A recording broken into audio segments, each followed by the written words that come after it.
Bonjour à tous, bienvenue dans le journal du hardware. On est ensemble pendant presque 2 heures pour parler tech et hardware.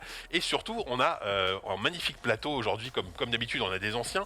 Maxime n'est pas là, hein, comme vous pouvez le voir, donc il reviendra probablement la semaine prochaine, a priori. C'est pas Forme Rocher. Si, c'est pas Forme Rocher, parce qu'on l'a vu juste avant, il était en train de se faire embrocher par des champions d'escrime.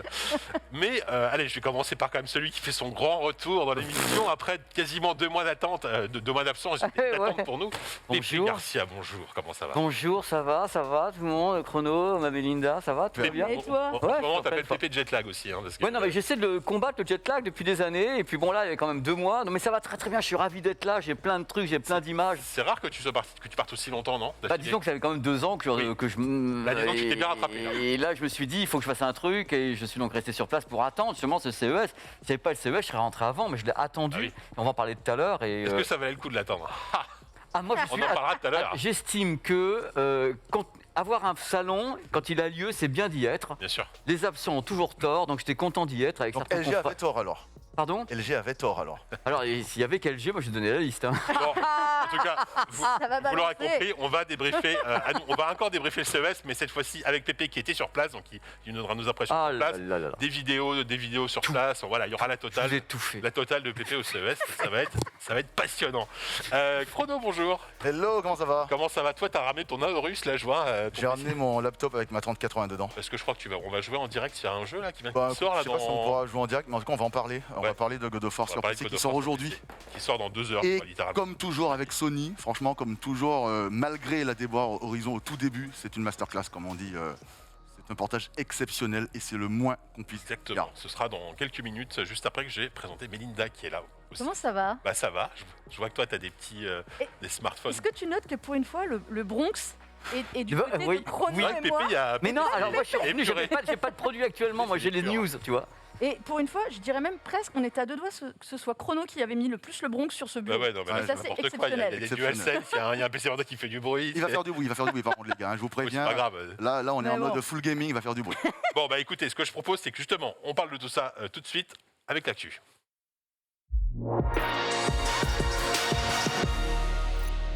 Voilà, garde ta manette au chaud puisque, je le rappelle, donc God of War, donc le God of War de 2018, hein, qui est sorti sur PS4 à l'origine, sort sur PC aujourd'hui, C'est ça. dans une version qui est vraiment très propre. Je l'ai aussi testé, hein, mais je vais te laisser en parler plus en détail. Tu as été plutôt convaincu. J'ai été 100% convaincu. En fait, il faut dire qu'on va rendre à César ce qui appartient à César. Sony, quand ils font des portages de leurs jeux PlayStation Studios sur PC, ils font pas semblant, c'est le moins qu'on puisse dire. On avait eu l'exemple le plus marquant avec notamment Days Gone, qui était exceptionnel, où on pouvait voir les changements directement dans les options du jeu quand on changeait la qualité graphique, on Ouais. voyait en temps réel ce que ça donnait. God of War, franchement, j'ai envie de dire qu'ils ont poussé encore plus loin, dans la mesure où, ils n'ont pas poussé encore plus loin, parce qu'ils ont fait aussi bien, finalement c'était difficile de faire mieux que Days Gone, et ils ont fait aussi bien, et ils ont tellement titillé, entre guillemets, les cœurs des joueurs PC, qu'ils sont allés chercher des options qui sont spécifiques, en fait, à Nvidia ou à AMD, enfin AMD spécifique, oui et non, parce que Oui. vous l'avez compris, hein. Ah, mais oui, qui sont On créés parle de par AMD. reconstruction d'image. Il faut savoir que le jeu God of War sur PlayStation 4, il utilise ce qu'on appelle le checkerboard rendering. Donc c'est une sorte de façon d'afficher de la 4K sur PlayStation 4 Pro notamment par damier, c'est-à-dire que tu as un pixel sur 2 qui s'affiche, puis l'autre, puis l'un, puis l'autre très rapidement. C'est Pour- la techno d'upscale classique sur PlayStation 4. C'est exactement ça, la techno d'upscale classique sur PlayStation 4. Donc du coup, sur PC, c'est par défaut du TAA, donc de l'Anti-Aliasing temporel, sauf qu'ils ont rajouté des options, notamment ils ont rajouté le FSR de Nvidia qui permet Non, d'AMD. d'AMD qui permet, merci, de calculer le jeu dans une définition moindre, puis logiciellement, en lissant les bordures, de le rendre un peu plus joli que si c'était dans la définition de base. Donc imaginons que vous voulez jouer en 4K à votre jeu, il va être calculé en 1080p ou en 1440p selon la qualité que vous choisissez dans les options du jeu. Puis il va tourner donc dans une définition interne moindre, mais avec un rendu final qui sera potentiellement supérieur à la définition de base. Et ils ont mis aussi le DLSS de Nvidia. Et ouais. Et le DLSS de Nvidia, on le sait, c'est quelque chose d'assez magique. Et sur God of War, franchement, c'est assez impressionnant. C'est-à-dire que sur la 3080, par exemple, là sur mon laptop qui a un écran Full Là, HD, sur le PC, t'as quoi? T'as une 3080, c'est ça? 3080 version, tu sais, c'est une version Oui, mobile, version quoi. mobile, ouais. Donc la définition de base de mon écran, c'est du 1080p. Avec le DLSS, ça va le calculer en 720p et du coup, ça va rendre le rendu final de l'image sera en 1080p. Bien sûr. Le rendu final est exceptionnel. J'ai pas eu le temps de regarder la vidéo de Digital Foundry parce qu'elle est sortie juste avant le JDH. Mais j'ai parcouru très rapidement pour aller voir un petit peu les comparos avec la version PlayStation. Parce que ce qui est intéressant, c'est que Sony, depuis en tout cas Days Gone, il y a plusieurs options graphiques dans les jeux. Je vais y aller, vous n'allez pas le voir, mais je vais y aller là pour ne pas vous dire de bêtises.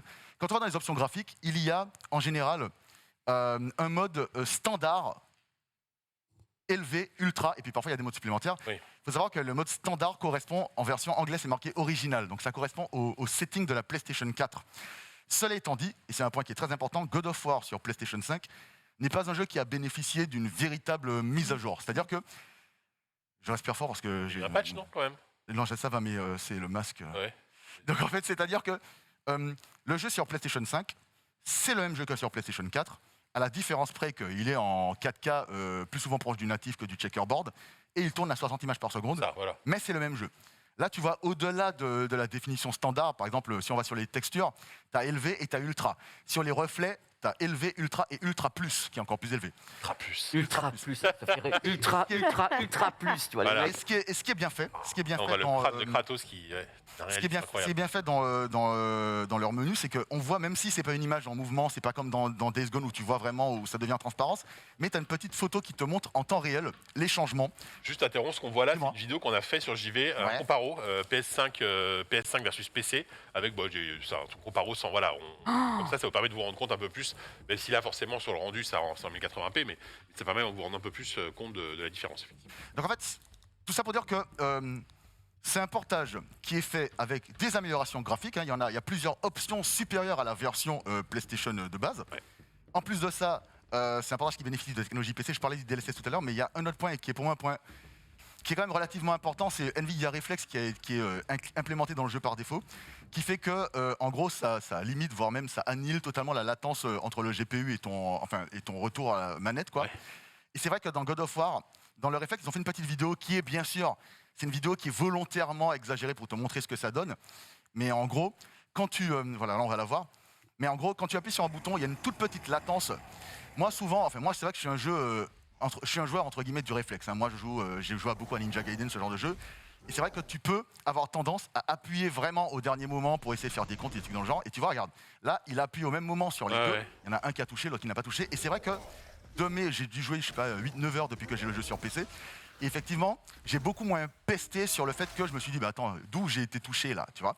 Donc, tu ressens vraiment l'apport de Alors. réflexe. C'est vrai que moi, pour le moment, moi je suis peut-être pas un joueur aussi précis que toi là-dessus, donc j'aimais vraiment faire attention. T'as vraiment senti une différence, toi?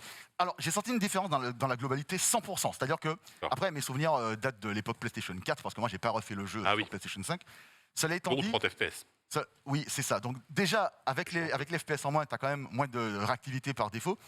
Mais il faut savoir que, malgré tout, j'ai ressenti la différence parce que j'ai beaucoup moins pesté, en fait, simplement contre le jeu. Il y a un seul moment où j'ai pesté, c'est contre contre un troll comme celui-là. Le deuxième qu'on rencontre, il m'a tapé, j'étais un peu loin, ça m'a touché quand même. Mais ça, c'est plus de l'ordre du game design que de la latence, ce genre de choses. Tout ça pour dire qu'effectivement, les gars ont fait un travail de fou. J'ai regardé dans le truc de Digital Foundry avant de venir, je regardais s'ils avaient fait. J'ai scrollé rapidement, je me suis déplacé dans la vidéo très rapidement pour voir s'ils avaient fait des comparos avec des GPU qui sont beaucoup moins véloces qu'une 3080 ou qu'une 3080 mobile. Et effectivement, ils ont testé sur une 1060. Et tu vois, avec comment dirais-je, la version entre guillemets standard, donc la version originale PlayStation 4 et PlayStation 4 Pro. Ils sont en 1080p, donc sans checkerboard rendering, ils sont à autour de 50 à 60 images par seconde, tu vois. Donc c'est plutôt un jeu qui va tourner sur la majorité des PC gamers de nos jours, parce que comme on le sait sur Steam, dans les charts Steam, on voit très bien que la carte graphique la plus répandue, c'est la 1060. Les 2000 arrivent pas très loin derrière. Et surtout, vu la qualité du DLSS, qui est, pour le coup, c'est du DLSS 2.3, et pour le coup, ça fait très très bien le taf, et le DLSS reconstruit l'image de façon exemplaire.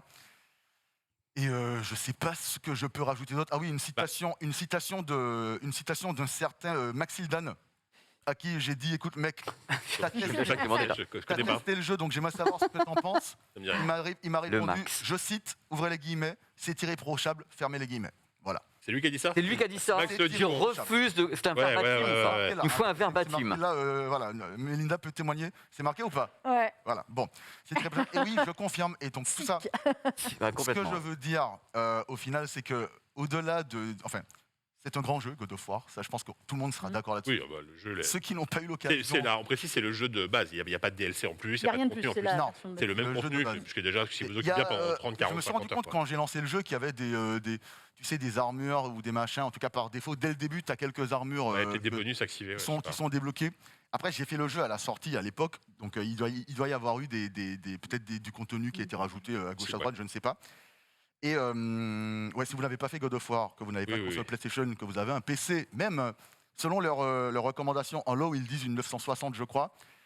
Et ils disent pour du 1080-30, ils disent une 1060. Or, selon Digital Foundry, ce que j'ai vu rapidement, ils montent en fait en réalité plus proche de 60 que de 30. Donc ils ont surestimé leur preset graphique entre guillemets de recommandé. Moi, par exemple, pour te faire un exemple, j'ai testé sur pas mal de cartes aussi, sur une 1660 Super, donc c'est pas une 1060, mais c'est un GPU qui est assez ancien, avec les réglages au maximum et FSR activé, je monte à 50 FPS. Ok. Qui est quand même assez propre. Clairement. Et par exemple, avec une 2060, tu peux taper du 50 FPS en Ultra HD avec le DLSS. Ah ouais, en Ultra HD, exactement. C'est quand même pas mal. Tu vois, c'est ouf. Donc ça reste une bonne. Parce que la reconstruction DLSS est vachement bien foutue dans le jeu, même en mode performance. J'ai en mode performance. Et puis après, comme d'hab, visuellement, le DLSS a un vrai avantage sur FSR. En termes de rendu FSR, tu vois quand même des effets de flou qui sont, surtout en 1080p, qui sont assez visibles. DLSS, le rendu est quand même globalement quasi irréprochable. Et puis un tout dernier point, et ça c'est tout à fait personnel parce que je ne savais pas si c'était le cas dans la version PlayStation, j'ai pas l'impression, mais il y a un mode immersion dans le jeu et je suis en train d'y jouer comme ça, c'est-à-dire que c'est un mode où le HUD n'existe pas du tout. Et après c'est vrai que je joue en mode God of War, donc la difficulté la plus élevée. Avec le mode immersion, ça rajoute un petit coup de difficulté en plus parce que t'as pas les indicateurs des ennemis autour de toi qui te lancent un objet à distance, etc. Mais en écoutant bien ce que dit Atreus, quand il dit attention derrière toi, attention boule de feu, attention autour de toi, ça fonctionne super bien. Est-ce que je recommande de jouer à ce jeu sur PC? La réponse est au 1000 fois oui. Après, si vous l'avez déjà fait sur PS, si vous avez une PS5 et que vous l'avez déjà sur PS5, pas vraiment. On est d'accord. Si vous l'avez fait sur PS4 et que vous adorez le jeu et que vous avez été équipé, pourquoi pas, ça se tente, tu vois. C'est ça. C'est-à-dire que l'expérience ne va pas changer foncièrement entre un God of War et un autre God of War sur le même God of War sur deux machines différentes. Cela étant dit, beaucoup de joueurs sur PC n'ont pas forcément de PlayStation. C'est le premier God of War à sortir sur PC. C'est le premier God of War qui sort autre part que sur une console Sony. Oui.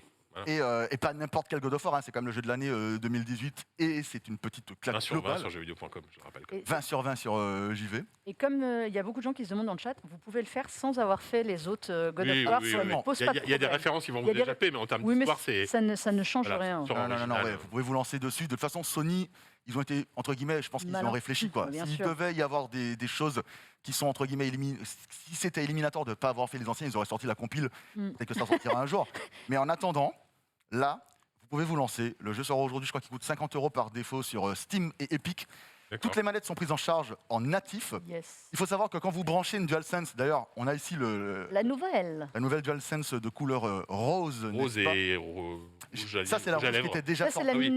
J'ai ramené les deux volontairement parce que, effectivement, on disait que la rouge paraissait parfois un peu rose. Vous voyez qu'elle est quand même bien plus rose. Elle est un peu cerise, c'est ça. Ah oui, c'est vrai. Je passe les deux, pas encore l'habitude. Et précision, dans le chat, on nous demande est-ce qu'il est compatible. Est-ce qu'il est compatible écran ultra wide de 21/9? Oui. La réponse est oui. Moi, je l'ai testé sur un 21/9. Je l'ai même testé sur un Odyssey 32/9. Là, par contre, vous aurez des bandes noires, mais en 21/9 et ça claque en 21/9. Le format est assez magnifique. En plus, je sais pas si je l'ai en train de la montrer là. Il y a un trailer. Ils ont fait Sony à ce niveau-là, franchement, c'est des boss. Ils ont fait un trailer ultra wide exprès pour la version PC. Genre, il y a un trailer sur YouTube qui s'appelle Ultra Wide Trailer. Tu peux mettre la rouge à côté, tu peux voir la différence entre c'est quoi? C'est rose versus ça, c'est rose. Et ça, c'est rouge. Il y a la bleu ciel qui est l'espèce de bleu turquoise qui sort et la violette qui arrive et il y aura les coques assorties. Moi, j'aime bien la rouge quand même, j'avoue. Moi, j'avoue une préférence pour la rouge. Rose un peu moins, mais bon. Et qu'est-ce que je voulais dire d'autre sur ce jeu? Est-ce que vous avez des questions d'ailleurs dans le chat? J'ai pas le chat devant les yeux. Donc on a répondu ultra wide. Non, moi il y a une question, c'est que toi qui en as fait plusieurs, moi je joue très très peu sur PC, voire plus du tout. Tu avais fait les autres portages, il y a eu quoi? Il y a eu Horizon qui a eu des débuts compliqués. Les portages vraiment des studios Sony, PlayStation Studios, c'est Horizon Zero Dawn, Days Gone, Uncharted à venir. Il arrive bientôt sur PC, il n'y a pas encore de date. Et maintenant God of War, sachant qu'il y a eu d'autres jeux made in Sony entre guillemets, Detroit Become Human, Death Stranding, mais c'est pas des jeux. C'est pas des jeux maison. Mais sur tous les portages, le seul qui est sorti un petit peu plus abîmé que les autres, c'était Horizon. Ouais. À sa sortie, Comme sur console. il demandait de grosses performances en termes de PC. Il était très beau, il tournait bien sur une grosse machine, mais il demandait une grosse machine pour tourner. Et au bout de quelques mois, il l'avait amélioré, notamment le patch 1.10 qui est sorti genre 6 mois après, où en fait les équipes de guerrières sont revenues sur le jeu pour travailler dessus. Aujourd'hui, c'est un sans faute, Horizon. Ils ont même rajouté le DLSS et le FSR dans la dernière mise à jour, là, qui date d'il y a à peu près 2 mois, je crois. Peut-être un peu moins que ça. Days Gone, c'était exemplaire. God of War, c'est exemplaire dès la sortie. Sachant que moi, j'y joue en plus sans les pilotes graphiques qui sont sortis aujourd'hui. Et puis maintenant, toutes leurs exclus, même si évidemment, ils n'en vont pas tout de suite, mais on peut imaginer, genre, la Ragnarok qui va sortir peut-être cette année, arrivera God of War Ragnarok, la suite, arrivera sans doute sur PC. Bon, oui, dans quelques temps. Bien voilà, dans 2 ans, on ne sait pas. Bien sûr. Et ils ont raison, hein, parce que leur jeu se vend bien. On sait, par exemple, notamment récemment, que Days Gone s'était vendu à un total de 8 millions d'exemplaires, dont plus de 2 millions sur PC. Oui, On nous demande si, et je crois que ce n'est pas le cas, est-ce qu'il y a du retour haptique avec la DualSense sur PC? Absolument pas. Alors, aujourd'hui, il faut savoir une chose. Sur PlayStation 5, il n'y a pas de retour haptique dans God of War non plus. C'est ça, en plus. Donc en fait, ils n'ont pas mis cette fonction-là sur PC en plus. Cela étant dit, quand vous branchez votre DualSense directement sur votre PC avec un câble comme je l'ai fait là, il n'y a même pas besoin d'aller dans les paramètres de manette. Ça fonctionne out of the box. Quand vous allumez un pad Xbox, ça va vous afficher les touches Xbox par défaut out of the box. Et si vous jouez en mode sans fil et que vous appairez votre manette à votre PC, quelle que soit la manette, eh bien, avec les paramètres manette Steam que vous avez coché PlayStation et Xbox, ça va se lancer avec la manette que vous avez choisie par défaut. Mais oui, à ce niveau-là, et en plus, le jeu est parfaitement jouable au clavier souris. Ce qui est assez rare pour être souligné. Non, très bon portage. Non, c'est juste, en fait, c'est simple. Très bon travail. C'est un sans faute. Voilà, je sais pas quoi vous dire de plus. On va conclure. Merci, c'est un sans faute. God of War, donc ça sort là dans. Tant que j'y suis, je voulais en profiter pour pouvoir rapidement faire une petite glissade vers les drivers qui sont sortis aujourd'hui, qui apportent quand même 2 choses à mon sens qui sont plutôt intéressantes. Donc les drivers qui sont optimisés pour God of War. Driver Nvidia là. Les pilotes Nvidia, pardon, c'est vrai. C'est vrai que je suis en train de parler comme si je parlais de driver global. Alors, il faut savoir qu'ils apportent 2 choses. On avait déjà ce qu'on appelle le DSR. Le DSR, qu'est-ce que c'est? Moi, je m'en suis servi beaucoup quand je jouais à de vieux jeux à l'époque où il n'y avait pas encore les Legendary Edition de Mass Effect, par exemple. Tu lançais ton Mass Effect 1 ou Mass Effect 2 sur ton écran Full HD. Dans les options des pilotes Nvidia, tu cochais le DSR avec plusieurs définitions supérieures, genre x2, x4, x je sais pas trop quoi. Et ça permettait grosso modo d'avoir une sorte d'anti-aliasing par super sampling parce que sur ton écran Full HD, tu affichais une image 2K, une image 4K, donc l'option apparaissait en jeu. Alors que normalement, quand tu as un écran Full HD, les options qui sont proposées se limitent à du 1080p. Là, en fait, ils ont sorti un nouveau type de DSR qu'ils appellent le DLDSR, donc pour Deep Learning Dynamic Super Resolution, qui n'est du coup compatible qu'avec les cartes RTX. Et le concept, c'est que, du coup, ils ont un DLDSR en 2,5X, il me semble. Voilà, 2,25, pardon. Du coup, 2,25 par rapport à du Full HD, ça donne du 1620p. Sauf que, j'ai pas mis le lien de la vidéo, je crois, mais il y a une vidéo où on le voit. Eh ben, la qualité est littéralement proche du DSR 4K. Sauf que ça demande autant de ressources que si tu n'avais pas de DSR. Ça bouffe moins de ressources, du coup. Ça bouffe. En fait, c'est littéralement, on revient au niveau 0 par rapport à si tu n'avais pas que le DSR, sauf que la qualité d'image est supérieure. Et le dernier truc qu'ils ont rajouté... C'est presque l'inverse du DLSS, quoi. C'est l'inverse du DLSS. Ça va augmenter la résolution de manière artificielle. Ça va augmenter la résolution de manière concrète, sauf que ça va la recalculer dans une plus faible résolution. Et le dernier point, on peut remettre l'image là, parce que j'ai pas eu le temps de lire ce qui est marqué, j'ai oublié comment ça s'appelle, le ST, je sais pas trop quoi, GI... Alors, le SSRTGI filter, c'est un filtre qui a été rajouté récemment. Mais c'est pas possible. C'est un nom. Non, mais en fait, c'est. Essaye de mettre le plus de lettres possible pour que ça tienne. En fait, c'est simple. Les mots, c'est Screen Space, Ray Tracing, Global Illumination. Donc, Screen Space. Normal. Même moi, je vais pas jusque-là dans les trucs que je vais faire. Je vais vous expliquer ce que ça veut dire en 2 mots. Chaque mot est compréhensible, mais c'est vrai que. Oui, mais les mettre en même temps. Dans l'espace écran, l'illumination globale en ray tracing. Donc, en gros, l'illumination globale, c'est quand, je sais pas moi, vous allumez une lampe très forte sur votre paume de main, vous rapprochez votre paume de main d'un endroit qui est d'une couleur différente, vous voyez la lumière de votre main sur l'objet que vous éclairez grâce au rebond de la lumière, simplement. Oui. Et en fait, ce filtre-là, grosso modo, ça ressemble, pour les joueurs PC, ça ressemble à un reshade avec du ray tracing en global illumination, sauf que maintenant, c'est implémenté par défaut et vous pouvez l'activer directement dans les filtres de Nvidia. Et ça, c'est plutôt cool pour pouvoir rendre un jeu plus joli qu'on le voit dans la comparaison. Il n'y a pas de ray tracing sur God of War, par contre. Il n'y a pas de ray tracing sur God of War, mais du coup, vous pouvez activer le GI SS mes couilles. Même toi, tu vois, le marketing. Si vous voulez du marketing, pensez à Chrono. Vous pouvez l'activer. Ok. Enfin bref, voilà, donc c'était une petite parenthèse sur les drivers Écoute, sortis tu as aujourd'hui. bien fait, si vous avez une carte RTX, pensez à mettre à jour vos pilotes. Exactement. On va rester dans le jeu vidéo aussi, mine de rien, avec Mélinda, puisque tu vas nous parler de Fortnite. Ouais, Pas un grand écart en termes de jeu. Non, Mais bon. oui, et puis on va parler comme ça, on va rester un peu sur Nvidia. Il y a une petite info hier qui est sortie, ni vue ni connue, mais qui est assez intéressante et qui dit beaucoup de choses. Pour continuer un peu sur les PC, on a annoncé le retour de Fortnite sur iPhone. Alors, je ne sais pas si vous vous souvenez, il y a un léger différent entre Apple et Epic Games, notamment au sujet de Fortnite et des achats intégrés. Ouais. Fortnite s'est fait expulser du Play Store, de l'App Store. Enfin bon, ils étaient disponibles nulle part à part sur console et sur PC. Et hier, donc Nvidia qui, comme ça, annonce tous les jeudis donc ces jeux pour GeForce Now, au détour d'un petit paragraphe, nous dit eh bien, bonne nouvelle, on va vous mettre en bêta fermée Fortnite sur iPhone et sur smartphone et tablette Android. Pourquoi Nvidia ? Et voilà. Et là, tout le monde se dit qu'est-ce qu'ils viennent foutre dans ce Bronx ? C'est peut-être en cloud gaming ? Eh bien, exactement. En fait, ils ont feinté tout le monde. On savait, par exemple, que GeForce Now allait arriver sur iPhone. Vous savez, il y a toujours le problème du cloud gaming sur iPhone. Apple n'en veut pas parce qu'il faudrait mettre tous les jeux sinon sur l'App Store. Enfin, c'est un vrai Bronx. Donc, il n'y a pas d'appli GeForce Now sur l'App Store. Il y en a une sur Android qui est disponible. Vous pouvez jouer partout, sauf a priori là-dessus. Ils avaient annoncé que via Safari, comme le cloud gaming chez Xbox, vous pourriez jouer justement, accéder au service. C'est une sorte de raccourci, quoi. Voilà, en fait, c'est une bidouille, hein, c'est clair. C'est un peu moins fluide et ergonomique, mais donc voilà, ils ont réussi à passer la version PC de Fortnite sur GeForce Now, sur Safari, pour pouvoir y jouer sur iPhone. Vous arrivez à suivre ? C'est un peu le bordel. C'est moins compliqué que le TSG. Voilà, c'est pour mettre des lettres partout. C'est une fin de dessus de la mort. Et en fait, c'est très malin. Parce que si vous êtes abonné GeForce Now, même en gratuit, vous allez pouvoir tester la version, la bêta de Fortnite, rejouer à Fortnite sur votre iPhone ou sur votre smartphone Android. Sur Android, ce sera via l'application. Donc là, pas de souci. Il faut aller s'inscrire sur le site de GeForce Now, demander un accès. Il y aura des accès pour tout le monde par vague parce qu'ils ne veulent pas péter les serveurs directs. Ils s'attendent quand même à un flux d'abonnements si vous n'étiez pas abonné à GeForce Now ou de gens qui jouaient déjà et qui y vont. Donc les serveurs seront prêts à encaisser, quoi. C'est ce que tu veux dire par là ?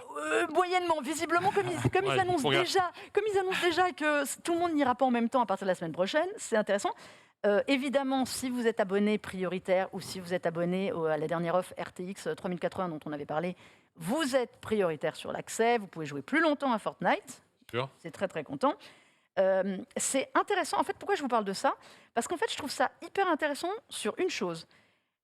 Vous allez pouvoir jouer à des jeux PC. Alors là, c'est Fortnite, évidemment, c'est pas tout à fait la même chose. Ils ont travaillé avec Epic pour rendre ça compatible sur smartphone, pour proposer des contrôles tactiles. Ah oui. Vous allez avoir un jeu cloud gaming avec des contrôles tactiles. Alors oui, sur Xbox, c'est un peu la même chose. Mais là, vous allez pouvoir rejouer à Fortnite, en fait, à l'ancienne. C'est ça, comme si de rien n'était. Alors qu'en général, GeForce Now, ils vous incitent plutôt à prendre des manettes et à les rendre compatibles pour jouer. Là, ils ont pris sur eux et ils ont bossé pour justement attirer le plus de joueurs possible. Mais c'est intéressant parce qu'ils bossent justement sur toutes les technos pour basculer un maximum de jeux sur mobile, mais pas juste des jeux PC sur tablette et smartphone, vraiment à les rendre mobiles. C'est un peu bête, mais je trouve ça hyper intéressant. Le cloud gaming peut vraiment apporter ça. Et de plus en plus, et si tous les acteurs commencent à s'y mettre, on va pouvoir avoir des vrais jeux sympas, vraiment profiter du cloud gaming tel qu'on nous l'a... J'y l'ai mis. Oui, il faut que tu le recolles un peu. Que je le recolle un peu ? Normalement ? Descends-le un peu, Mélinda. Ah, vas-y. Là, tu m'entends mieux ou pas ? Normalement, il ne devait pas. Bon, ok. Pardon. Donc, voilà. Donc, ce que je trouve intéressant, c'est ça. Eux, clairement, Nvidia, ils ont dit, nous, on est en train de travailler avec plein d'éditeurs, plein de développeurs de jeux pour amener d'autres jeux. Donc, il y a d'autres jeux PC qui vont arriver là-dessus. Moi, j'aime bien cette idée parce que voilà, on est tous des amateurs de cloud gaming. On a vraiment envie d'avoir une offre de plus en plus pléthorique. Si on peut avoir des vrais jeux PC intéressants, moi, je suis complètement preneuse.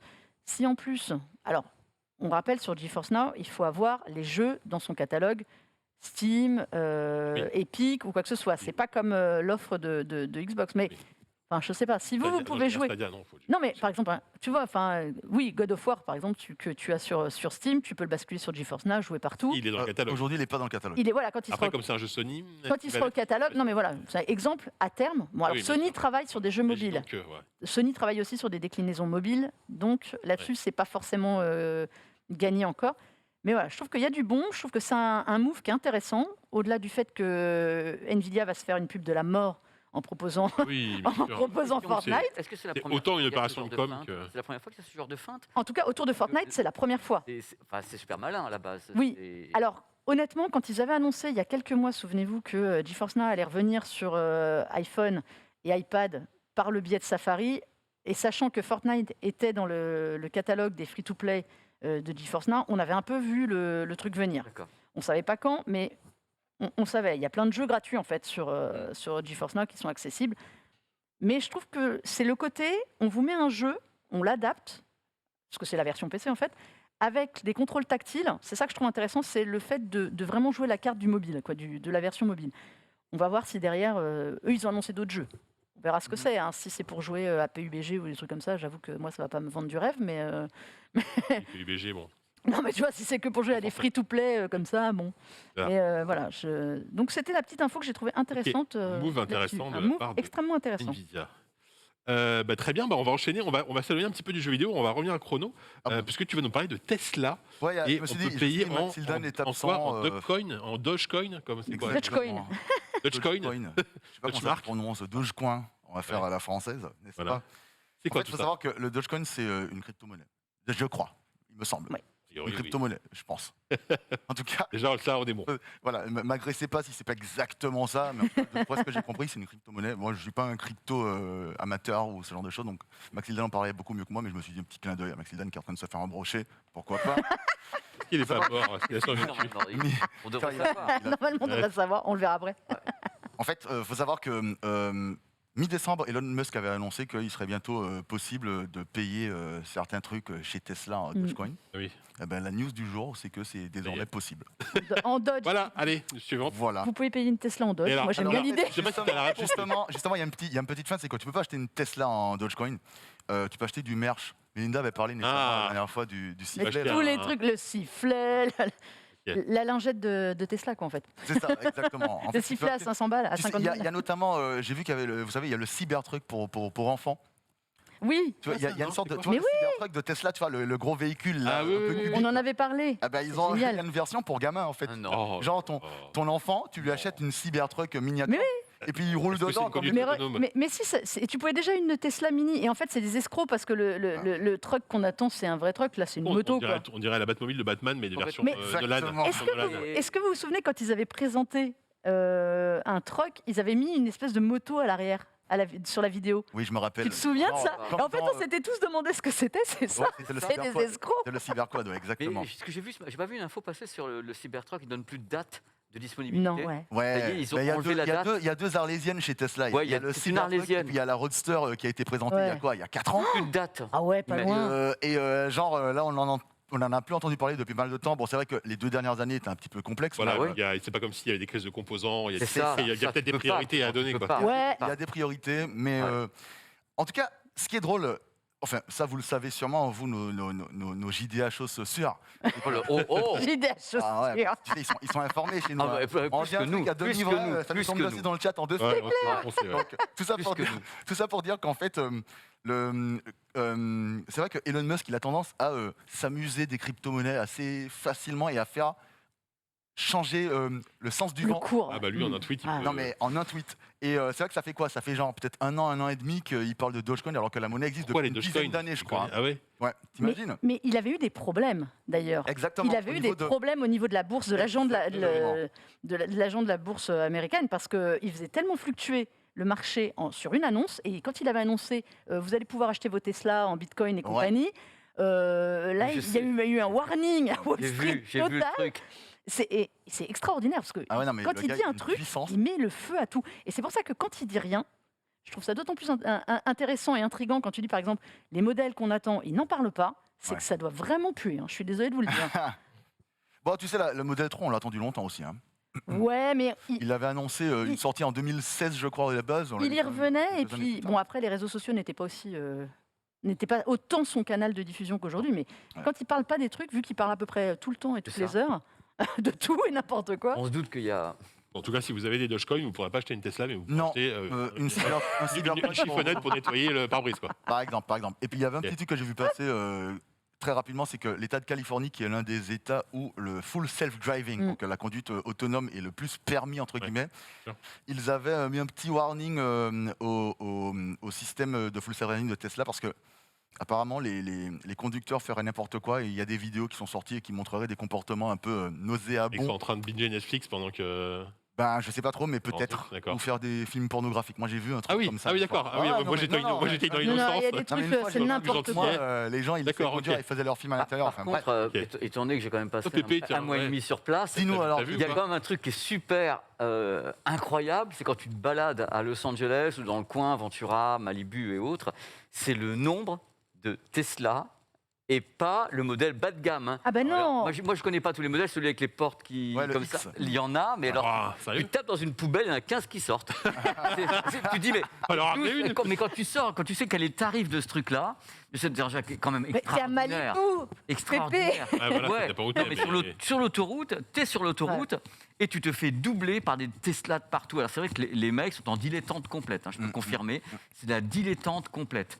Tu vois les voitures passer, ils sont comme ça, en train de bouffer, machin. Et c'est la totale. Hein. Et c'est vrai que ça fait partie du trip. Mais c'est le nombre de Tesla qui m'a impressionné en Californie. C'est incroyable. Et d'ailleurs, en fait, dans ce que j'ai lu sur ces histoires de Californie, là, en fait, il est aussi reproché à Tesla d'utiliser, entre guillemets, les conducteurs classiques pour bêta-tester le service, tandis que les autres boîtes, en général, eux, ils emploient des pilotes chevronnés pour utiliser le service de FSD, enfin de Full Safe Driving.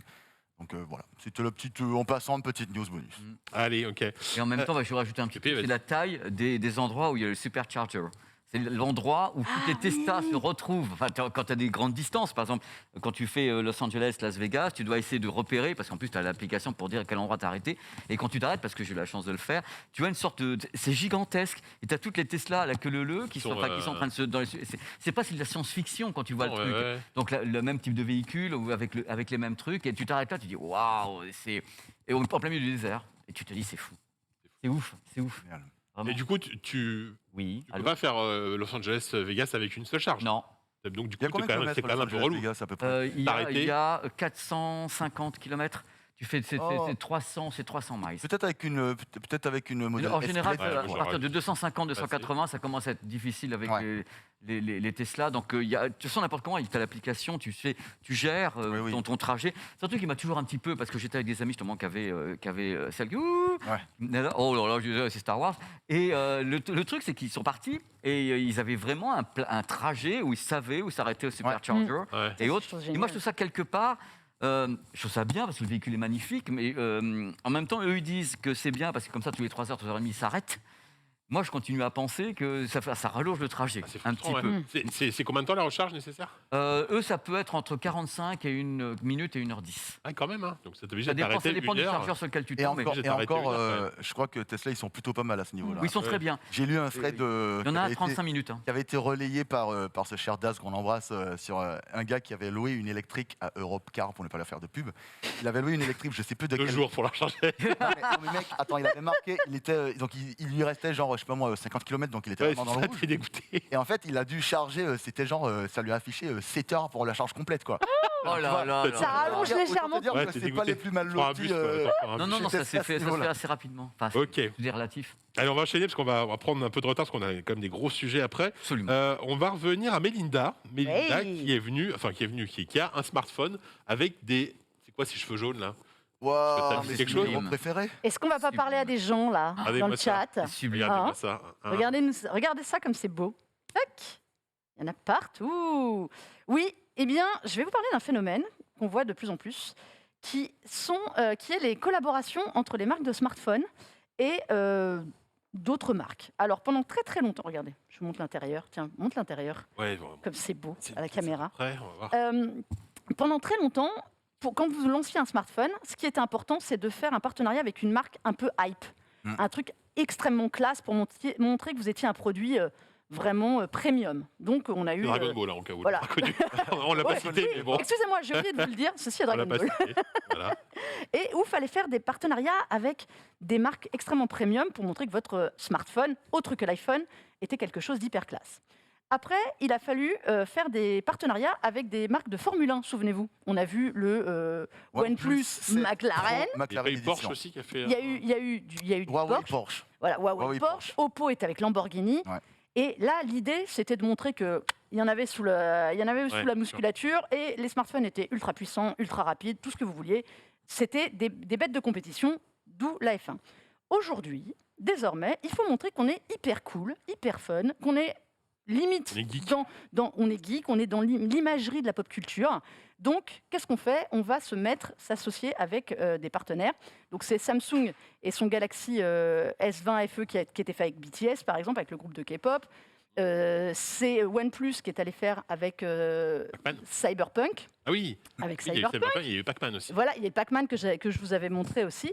Cyberpunk, pour moi, alors on pense qu'on veut du jeu, mais je trouve que le smartphone c'était le plus intéressant parce qu'il était vraiment différent, il apportait autre chose. Il y a eu Asus, le ROG Phone 5 Ultimate qui était avec Akira. Donc là où ils avaient mis, mais pour le coup, le ROG Phone 5 Ultimate, c'était vraiment un modèle je crois qu'il y avait upgrade de la mort. 18 Go de RAM, je crois. Enfin, il pulsait dans tous les sens. Donc, il était à l'image d'Akira, physiquement, et en plus, à l'intérieur, c'était designé pour les fans, mais le smartphone était vraiment upper level. Ouais. Voici donc le dernier à se lancer dans la compétition. C'est sublime. Le Realme GT Neo 2 Dragon Ball Edition. C'est sublime. Vous avouerez que je sentirais pas de Moi, je suis un gamin, c'est sublime. Non, T'aurais peur de le faire chouer ou t'aurais honte? Non, j'aurais peu honte. Là, on parle aux fans. Donc, je vous ai montré la boîte. C'est le revêtement. On a reconnu la tenue couleur emblématique de Dragon Ball. Soyons clairs. Il y a le petit kanji au dos. C'est sinon exactement le même que le Realme GT Neo 2. J'en ai marre avec ces noms. Non à la con. Qui est sorti il n'y a pas très longtemps, qui est un excellent smartphone. Ouais. Je l'avais testé. C'est un excellent smartphone. Là, c'est la version évidemment avec 12 Go de RAM, 256 Go de stockage, le Snapdragon 870 à l'intérieur, la 5G et tout, tutti quanti, le capteur sous l'écran. C'est vraiment la version top. Alors, si on peut montrer des petites images, parce que je vais pas forcément l'allumer, évidemment, l'intérêt de ces partenariats-là, c'est de mettre une interface en lien avec le héros, donc customisé à mort, vous avez le choix. Vous avez plein de Son Goku comme vous voulez dans tous les sens, des icônes qui sont assorties. Seul petit truc, ça fait vraiment custo. Il n'y a rien de plus. Quand je vous parlais du ROG Phone ou du Cyberpunk, là, on est sur le modèle de base et on a peinturluré. C'est un peu tout. C'est sympa. Parce que j'ai vu qu'il y a un truc qui s'ouvrait à l'intérieur. Alors, oui, des goodies dans la boîte. Oui, évidemment, j'ai oublié de vous montrer, vous avez raison. Parce que il y a des méga goodies, vous avez des stickers, vous avez des cartes collector. Est-ce qu'il y a des cartes collector ultra rares? J'espère.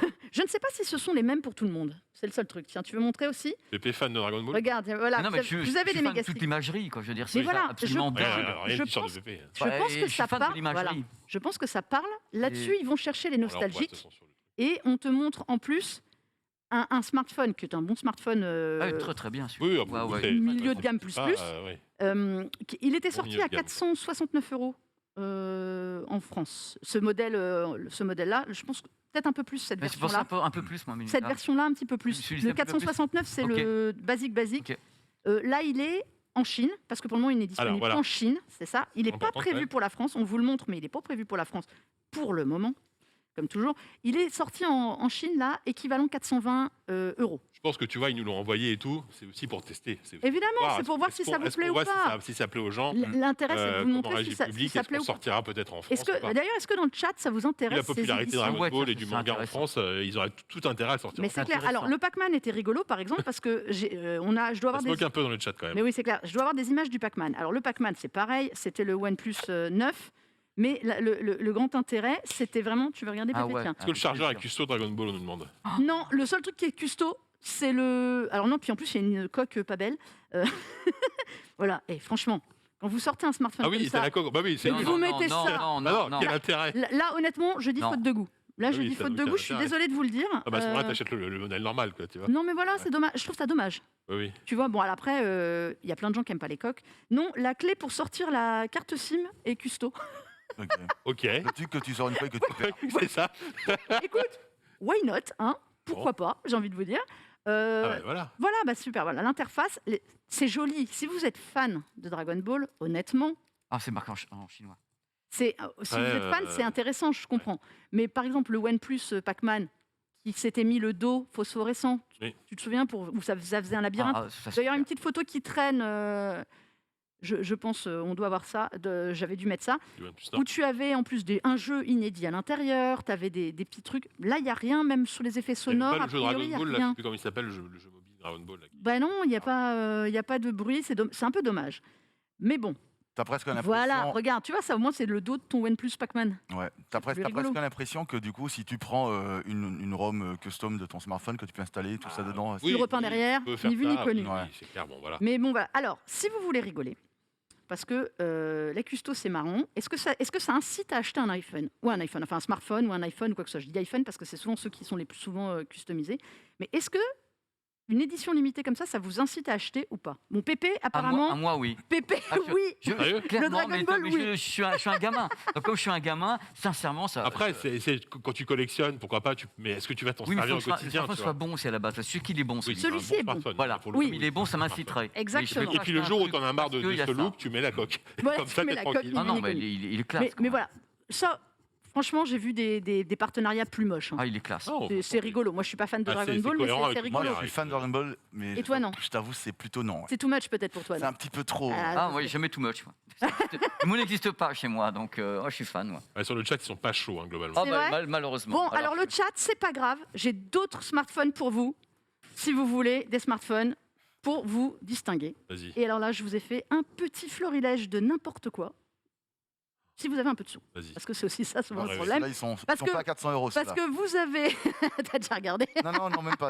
Comme tu as dit, si vous avez un peu de tout, je me suis dit, ah, Bah attends, on n'est pas là, comme dirait Trunks, hein, on n'est pas là pour qui peut le plus, peut le moins. Bah là, tu vas voir. J'ai rien à dire. Alors, je vais vous parler d'une petite marque qui s'appelle Caviar. Ah, mais oui, je connais Kevin. ah, connais déjà, Caviar. le nom en dit. Déjà, Déjà le Caviar. nom, bon. C'est une marque russe qui fait tout simplement dans la discrétion, mais le luxe, forcément. Parce que le principe de son fondateur, c'était de se dire, je traînais avec des hommes d'affaires et je me suis aperçu Traîner. qu'ils avaient... Voilà, Oh, belle immeuble. à Courchevel ou à Davos ou je ne sais où. Ah, c'est pas- Et je me suis aperçu qu'ils avaient tous 2 smartphones. Ils avaient un iPhone, forcément, et puis voilà. la version Pro, pas n'importe quoi, et Vertu, qui est une marque aussi Ah. extrêmement Ah là là, classe. vertu.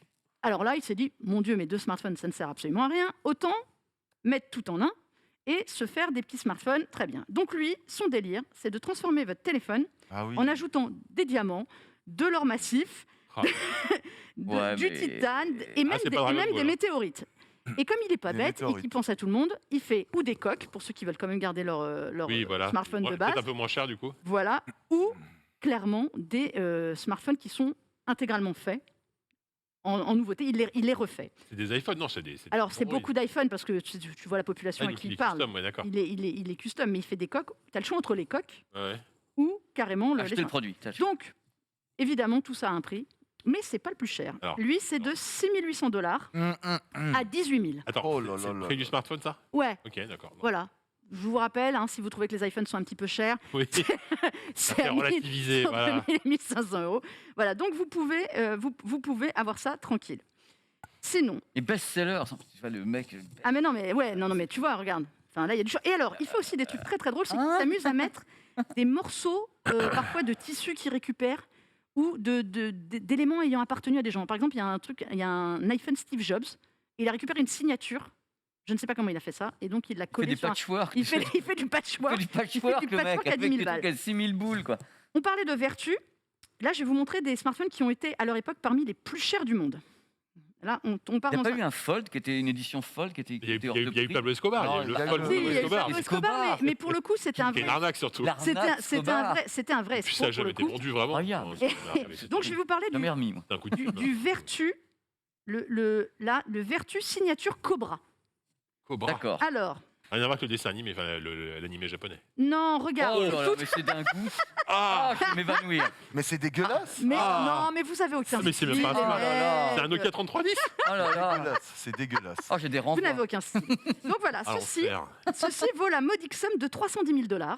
Pardon? Oui, parce qu'il a été fait avec Boucheron, vous savez, le joaillier français. Oui, peut-être. Excusez-moi. Et Et parce que tu as, sur les deux petits serpents moches, tu as 439 écailles en rubis. Ah, voilà. Mais Non. oui, mais il faut ça. Préciser, Vous avez quoi. la classe. Mais non, mais moi j'ai pas la classe dans ce cas-là. Moi, Je ne l'ai pas, directement, Mélinda. Franchement, Ah non, je ne l'ai pas. Là. les écailles. Donc voilà. Non, bon, alors celui-là, il vous plaît pas. Ah Non. Moi, il me plaît C'est pas. difficile. À côté, caviar, c'est du bon goût, tu vois. C'est du bon- vraiment. ouais, Et là, les ok. deux serpents. Top de la Alors, sobriété, quoi. Pour notre ami Terti. Pépé, qui revient de Las Vegas et qui a oublié de nous ramener des smartphones, qui n'a voulu regarder que des écrans TV, comme on J'ai en pas parlera de tout à smartphone l'heure, non plus sur place. et ben voilà, tu as raté. Je Parce pense. que tu aurais pu revenir avec le jackpot Gresso Luxor Las Vegas. Oh là, oh, Et alors avec là- le nom. oh là, le nom déjà, le Oh. nom. Oh Et là, alors là, Le lingot d'or, quoi. là c'est quand même. Là, c'est Mais pas- le pire, c'est que c'est pas du Bezel à ce niveau-là. c'est des feature phones, c'est même pas des smartphones, quoi. Oui, parce que là, c'est des modèles un peu anciens que je veux. Oui, oui, Donc mais là, il est en bois d'un arbre Oh, le Gresto. africain qui a 200 ans. qu'on touche Ils ont Oh, fait- en plus. Voilà. Ils Mais ont qu'on touche défoncé pas. un arbre. Les mecs, ils en ont rien à foutre, alors là. Bien, qu'on n'y touche Il y a pas. On défonce la planète et 124 on- grammes d'or dessus, Non. 45 diamants noirs de 5 carats. Le clavier, c'est 17 saphirs polis à la main et gravés au laser. Excusez-moi, Par les des gars. enfants- Et par donc, des enfants dans une usine. il n'existe qu'en 3 exemplaires dans le monde. 3. Oui, 3. Ok, d'accord. Bah oui, attendez, il faut savoir ce que vous voulez. On tape le Et million, il peut-être pas. coûte exactement la Ah, bagatelle d'1 million de dollars. Voilà. Voilà, 1 million de dollars. Et Le nom jackpot, ça va Bah, bien c'est avec. pourquoi. Alors, si tu as 1 million quand même, et que tu as vraiment mauvais goût, tu peux opter pour le Goldwich le Million, comme il s'appelle. Le Goldwish, le million. Goldwich le Million. Et alors là, tous les goûts sont dans la Oh nature. là là. Mais c'est quoi Non. J'arrive même pas à voir. On dirait un rasoir. Bon. Oh mon Alors ça, c'est Dieu. pareil. C'est donc une marque Goldwich qui s'est dit, je vais m'associer à un créateur de bijoux, donc Emmanuel Gate, et je vais fabriquer un téléphone en or 18 carats, Ok. Je vois même pas ce que c'est. saphir et diamant. Il y a du diamant à 120 carats là-dessus. Allez-y les gars. Oh, la partie basse. Alors il date de 2006 celui-ci. Donc, et, C'est pour le charger. Ah oui, bah oui. et pareil, il coûtait 1 million. Petit million comme son Ok. nom. Dégueulasse. C'est quand même. Enfin, moi, c'est pas mon Oh, truc. hein. Chacun vous ses êtes goûts. Moi, c'est pas mon truc. difficile, du hein, tout, vous êtes difficile. Oui, Je suis complètement. assez peu convaincu dans le chat qu'il y ait quelqu'un qui dise waouh. Non, tout le monde est en train de vomir dans le chat là. Ah, moi, je- Bon, alors c'est pas grave. Bon, vous voulez Je quelque renvoie. chose de plus discret? Ouais, Vas-y. Alors, on va partir sur le Faucon Supernova, rien que les noms. Non, mais les noms, là, c'est ce que j'allais dire. J'adore les Rien noms. que les noms, t'as envie de te Trop bien. barrer. qui était fait à partir jure. d'un iPhone 6 à l'époque. Ok. Ok.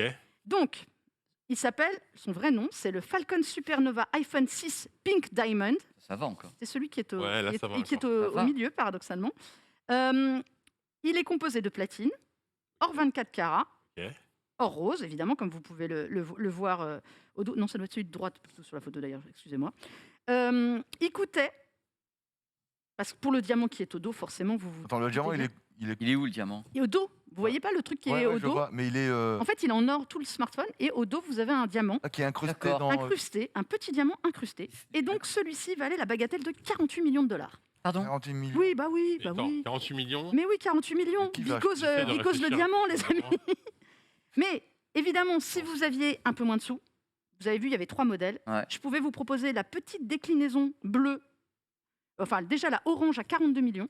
Oh, Est-ce que quelqu'un a acheté ça? petit rabais, Et, petit rabais. et la bleue, vraiment, si vraiment vous Est-ce étiez que un peu dans, quelqu'un dans a les... acheté Ah, ça? Ça a été vendu. Si- 32 millions. Si vous regardez le JDH et que vous l'avez acheté, Oui, appelez c'est ça. témoin. Manifestez-vous. Et venez nous le ramener en plateau. qu'on- Venez nous Voilà. en donner et nous Donc- montrer. Tout ça, c'était pour vous dire que Fou ça. ça me fait toujours marrer les partenariats, parce que c'est vraiment une question d'image. Ouais. Donc là, c'était l'image ultra bling bling. Donc là, vous avez vu, je vous ai montré des feature phones entre 2006 et des choses de 2015 et après. Et ça me fait toujours marrer parce que ces éditions limitées, pour moi, c'est ça, en fait. Même quand bien on sûr. voit n'a aucun du sens, gadget, c'est souvent pour relancer et pour aller chercher une nouvelle cible. Alors voilà, il y en avait d'autres, hein, mais c'est... Bah, ça, c'est Ah, l'autre c'est encore Goldwich, mais Goldwich. c'est pas celui à 1 Goldwich. million, c'est celui qui est un peu moins cher. Dégueulasse. Il y a une montre en, gros, bas, il y a C'est une montre quoi, en bas, c'est la ça? montre sert à quoi? Il y a l'heure sur ton smartphone. Non, c'est énorme. Oui, mais écoute, Non, mais Les concepts. pourquoi t'as la classe ou t'as tu pas la vois, classe hein. J'ai honte. non, mais il y avait des iPhone 3GS. iPhone 3GS à l'époque, vous voyez quand même le truc. Mon premier iPhone. Moi aussi, c'était d'ailleurs mon premier iPhone. Et ils en avaient sorti, il y en avait un, je crois, qui est dans la liste que j'avais mis. Il faisait voilà, c'est le Gold Striker iPhone 3GS Suprême, qui était quand même à l'époque, donc on parle d'un truc qui a 10 ans, à 3,2 millions de dollars. Pourquoi ? Parce en plus, il avait un boîtier en or de 22 carats, un cadre avec 136 diamants, 53 au dos et un diamant de 7,1. Sur le c'est tellement un truc que tous les jours tu l'écrases. 7,1 carats le bouton. Oh il pesait 270 grammes le bousin. Dégueulasse, c'est moche, c'est 270 grammes. Non mais est-ce que vous imaginez le délire C'est pas très joli. Alors, les goûts, tu sais. Moi je trouve ça ultra bling bling et moche en plus. Mais là il n'y a pas les goûts, Pépé. Tu vois plus de Clignancourt, t'achètes la même chose pour 15 balles avec des faux diamants. Ouais, mais t'as pas un diamant de 7,1 carats. Ouais, c'est vrai. Donc voilà, finalement. Finalement, il est pas cher. Franchement, finalement, le Realme, il est pas si mal. Je pense que c'est la meilleure pub qu'on ait pu leur faire. Dragon Ball. Non, mais voilà. Ah bah oui, mais ça c'était l'autre iPhone. Ça, c'était un autre iPhone avec que des diamants sur le côté. Non, mais voilà, il y avait des trucs drôles, mais moi, je ne suis pas forcément hyper preneuse. Moi, je suis pas la cible. Je suis plutôt la cible de ce que tu as dans la main. Là, 500 €, ça me va très bien. Bah déjà parce que je trouve que alors je vais vous dire un truc. Moi, je trouve que le design change parce que j'en ai un peu marre des smartphones qui se ressemblent tous. Oui, ça c'est sûr. Au moins. Ils ont osé. Il n'y a plus trop de couleurs, à part chez Samsung sur les Galaxy FE maintenant, enfin les S21. Ouais, ils ont 4. Et encore, c'est sobre, c'est extrêmement sobre. Apple un petit peu, mais il n'y a plus. Voilà. Moi, je trouve ça, à la rigueur, c'est le seul truc que je souligne, c'est que le design, je trouve ça fun. Voilà, c'était ma minute n'importe quoi. Tu vois, on a rigolé et venu en même temps. Je suis vraiment client. Il va falloir qu'on fasse gaffe. Ouais. S'il disparaît, on va chercher chez le super. Tu peux faire chinois dessus aussi. Bon, écoutez, le temps file, mais on va quand même continuer. Chrono, tu voulais, on va revenir aux jeux vidéo, quelque chose quand même de beaucoup plus abordable et un peu plus sérieux. Génial. Steam Deck, ça y est, ça arrive enfin. Vraiment, on y croit ? Oui. Enfin, d'après Valve. Enthousiasme, ouais. Ils ont fait une mise à jour hier sur la page community du Steam Deck, où ils disent que normalement, ça devrait arriver comme prévu en février. Comme prévu, en tout cas, depuis le premier retard. Comme prévu depuis, c'est ça. Parce que ça devait arriver en décembre. Ça devait arriver en décembre à la base, mais après, assez tôt, ils avaient dit, écoutez, finalement, c'est un petit peu la misère, ça va arriver plutôt début 2022. Okay. Rapidement, ils ont dit, ce sera sûrement genre début 2022 large, on vise plutôt février. Et là, en fait, ils disent, apparemment, ça arrivera vraiment en février. Donc, parmi vous, il y a sûrement des gens qui ont précommandé le Steam Deck. J'en suis persuadé que dans le chat... Chez nous, il y a Panta, là, qui se trouve, il va le recevoir en février. Et je serais très curieux de tester. En février de cette année, pour Valkyrie 07, qui est dans le thème du jour, parce qu'on parlait God of War. Ah ben écoute, oui, cette année, potentiellement, pour ceux qui l'ont commandé. Sachant qu'actuellement, il est possible de précommander encore du Steam Deck, mais je ne sais même pas c'est quand, là, le batch de livraison, je crois que c'est pas pour tout de suite. Mais ils disent que malgré la pénurie, on peut compter sur le fait de l'avoir pour début février. C'est une news très rapide où je comptais juste dire ça. Bah écoutez, très bien, si vous l'avez recevez. Nous, je sais qu'on attend Steam Deck pas mal. J'ai vu, vas-y. Vas-y, je t'en prie. Moi, je disais que j'ai lu que le premier jeu officiellement certifié Steam Deck, c'était Portal 2. C'est ça. Il est sur le site Verify de Steam Deck, je sais pas trop quoi. Cela étant, on en avait parlé il y a quelques temps, mais il y a un Twitter Steam Deck où en fait on voit des développeurs qui partagent les divers développeurs qui montrent un peu leur jeu, comment ça tourne sur leurs machines qu'ils ont reçues pour le développement. Et c'est plutôt prometteur. Donc j'ai quand même hâte de voir un peu ce que ça va donner pour le Steam Deck. Niveau prix, c'est à combien ? Ça commence à 419 pour la version que je recommanderais pas trop. 64 Go, je crois, qui est un peu limite. Ouais. Après, je sais plus, c'est 529 et 600 quelque chose. Je n'ai pas les prix en tête. Mais en tout cas, Psyox qui a commandé la plus grosse, normalement tu feras partie des premiers servis parce que c'est celle-là qui parle. Voilà, ça dépend. Ouais. Et il y a Miyun qui dit je l'achète direct pour faire un émulateur Switch. Non, il a tout compris. Alors toi, tu as regardé le recap où j'étais mardi parce que j'en ai parlé. Exactement. Et oui, ça va sûrement tourner sur Tamsticker parce que l'émulateur Switch fonctionne très très bien. Et voilà. Bon, formidable. Écoutez, on va terminer les news rapidement. Allez, je vous la fais rapide. J'avais quand même envie de vous parler parce que Maxidal n'est pas là, donc on est entre vieux, excusez-moi. On est entre vieux Non, c'est presque le même. Toi, t'es mi-vieux, toi. C'est Chrono, notre môme du jour. Je suis mi-vieux quand même. Bon, d'accord, ok. On est entre mi-vieux et vieux. C'était pour vous parler un petit peu rétro gaming, puisque j'ai repéré un petit projet rétro. Souvenez-vous, l'époque où Daz faisait le coin du Kickstarter. Mais oui. Là, on est un petit peu dans le même délire. Est-ce que vous connaissez la Tiny NES ? Non. On dirait qu'il y a NES dedans, genre Nintendo Entertainment System. Voilà, NES comme la Tiny NES, c'est un projet qui a été crowdfundé sur Crowd Supply, qui n'est pas sur Kickstarter, qui marche plutôt bien parce qu'ils demandaient $20,000, ils en sont à 46 000 et quelques, un peu plus de 46 000. Et en fait, la Tiny NES, le concept est assez extrême puisque c'est une NES. littéralement. Les gars sont allés rechercher les puces de l'époque, donc c'est des puces Ricoh, donc du début des années 80. Ils en ont trouvé apparemment un stock suffisant pour faire des NES, pour reproduire exactement le hardware de la carte mère de la NES de l'époque, dans un format tout petit, vous voyez. C'est à peine plus gros, c'est même plus petit. C'est la taille de la cartouche quasiment. C'est même plus petit, je pense, que la cartouche. Ouais, c'est plus petit que la cartouche, ouais. Et du Raspberry, non? C'est vraiment minuscule. Alors donc ils ont trouvé les puces de l'époque.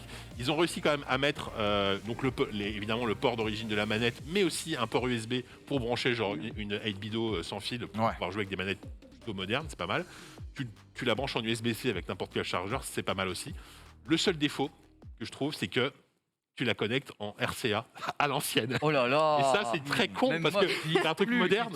Alors, je pense qu'il y a une question d'hardware. Il ne peut pas faire autrement. Donc, du coup, tu dis, ouais, j'ai un truc moderne et tout, tu as obligé de ressortir ta télé cathodique pour pouvoir l'utiliser. C'est pas de l'émulation, c'est-à-dire que tu as vraiment l'expérience NES d'origine dans un. Tu as des petits boîtiers de conversion maintenant, c'est vachement bien. Mais alors voilà, il y a peut-être moyen de convertir RCA vers HDMI. Il y a de conversion. Bon, bah voilà, il faudra faire ça. Je trouvais le concept plutôt rigolo. Ça coûte un poil cher quand même. C'est, attendez que je retrouve le prix, que je dise pas de bêtises, je crois que c'est $200. Pardon ? Oui, bon. Ah oui. Sauf que là, c'est vraiment. Tu lis le truc, c'est artisanal, quoi. Ils ont fait ça avec amour, quoi. C'est un mec tout seul dans son garage. Et t'imagines, le gars a trouvé des stocks de puces de l'époque, tu vois. Mais du coup, il peut pas rétro-engineerer la puce pour en faire en série. Alors justement, il y a ça. Et en fait, il y a deux versions. Il y a la version à $200 avec les puces d'origine. Une version à 180 avec ce qu'il appelait des clones des puces d'origine. Ils sont peut-être fabriqués en Chine, je sais pas. Ah oui, à 20 € près, je prends la puce d'origine. d'origine. C'est à peu près pareil. Et bon, à la limite, pour $20 de plus, tu prends le truc d'origine. Je trouvais ça un petit peu rigolo. Et ça, en fait, ça permettait de vous parler rapidement d'une autre société qui fait un truc un peu dans le même style, qui s'appelle Analog, qui est une société spécialisée dans des consoles rétro, mais ultra quali. Où leur principe, en fait, c'est de. Alors, c'est pas des puces d'origine, mais ça s'appelle des FPGA, donc c'est des circuits à imprimer que tu peux programmer, en fait. Et en fait, ils arrivent à reproduire les circuits de n'importe quelle console. Et ils ont sorti notamment la NT Mini il y a quelques années, qui est une console, qui est une NES en fait compatible, où tu peux jouer avec les cartouches d'origine. Et ça, c'est pas l'émulation. Donc, tu as l'expérience d'origine avec une connectique moderne cette fois-ci, HDMI, USB, etc. Et là, ils viennent de sortir l'Analog Pocket, que je trouve ultra sexy. Qui elle émule, enfin non pas émule, mais peut accueillir la Game Boy Advance, la Game Boy Color dans un écran IPS qui est absolument magnifique. J'espère pouvoir mettre la main dessus un jour parce que vraiment celle-là, elle me fait très envie. Pourquoi je dis ça? Parce qu'en fait, ça y est, vous pouvez l'acheter sur le site d'Analog, mais délai de production, c'est compliqué, etc. Si vous l'achetez maintenant, livraison prévue fin 2023. Ah oui. Patient. Ah ouais. Voilà, sachant que les youtubeurs américains, enfin les sites tech et les youtubeurs américains en ont déjà une. Elle me fait très envie, l'Analog Pocket. C'est vraiment une très belle machine. Voilà. Mais bon, en attendant, vous pouvez vous rabattre vers la taille NES qui, elle, sort en mai. Donc là, si vous la commandez maintenant, vous pouvez la recevoir fin mai. C'est un autre délire, hein, mais là, c'est vraiment rétro à fond. Par rapport au fait d'avoir ta NES de l'époque, d'origine, est-ce qu'il y a une vraie... Enfin, c'est quoi la valeur ajoutée, tu vois? Moi, j'ai à toujours part ma pouvoir NES. jouer à une manette sans fil, je sais pas. Mais bon, comme tu dis, Pépé, si tu peux brancher oui, mais on peut. RCA en HDMI... Il y a des converteurs. On trouve des boîtiers de conversion qu'on trouve sur Amazon, à pas trop cher. Exactement. Donc voilà, allez, je referme la parenthèse du vieux con. Et on va passer au dossier. Eh ben, avec grand plaisir. Gin. Alors, Pépé, comment ça va depuis tout moi, ce je suis temps? content d'être là. Hawaï, Los Angeles, Las Vegas. La partie funky. T'imagines le nombre les millions de gens qui ont été jaloux de fou, donc en voyant tes vidéos en disant ça fait 2 ans que moi je suis pas sorti de France. Ça fait 2 ans que je suis pas sorti non plus. Hein. Comment? Ça fait 2 ans que je suis pas sorti non plus, donc c'était l'occasion de marier ce reportage chez Qualcomm, dont on parlera peut-être parce que là j'en ai pas parlé puisqu'on est petit peu avec l'actu du CES et Qualcomm. Il y avait des choses qui sont encore en réserve dans ma tête parce que j'ai pas pu tout faire même sur ma chaîne. Donc l'idée c'était vraiment de marier ce reportage où j'avais une destination déjà dans la tête de ce qui allait se passer au niveau audio avec Qualcomm sur l'année 2022, dans le cas où en effet ils arrivent à fournir, parce qu'il y a un truc quand même, ils ont botté un peu en touche, Qualcomm, c'est quand je leur ai demandé, alors, est-ce que vous avez des problèmes de production? Est-ce que vous avez des problèmes? Ah bah, mais PPG, mais regarde,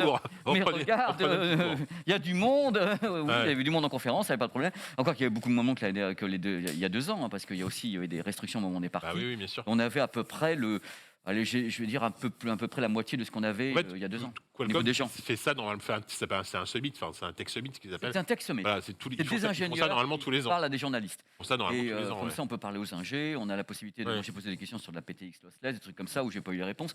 Mais c'est pas grave, j'ai tenté le coup. Là, oh là là, les gars, moi je suis venu vous voir. Bon bref, en tous les cas, on va parler un petit peu du CES de Las Vegas parce qu'on va retracer un petit peu ce qui s'est passé parce qu'il y a quand même une histoire autour du CES.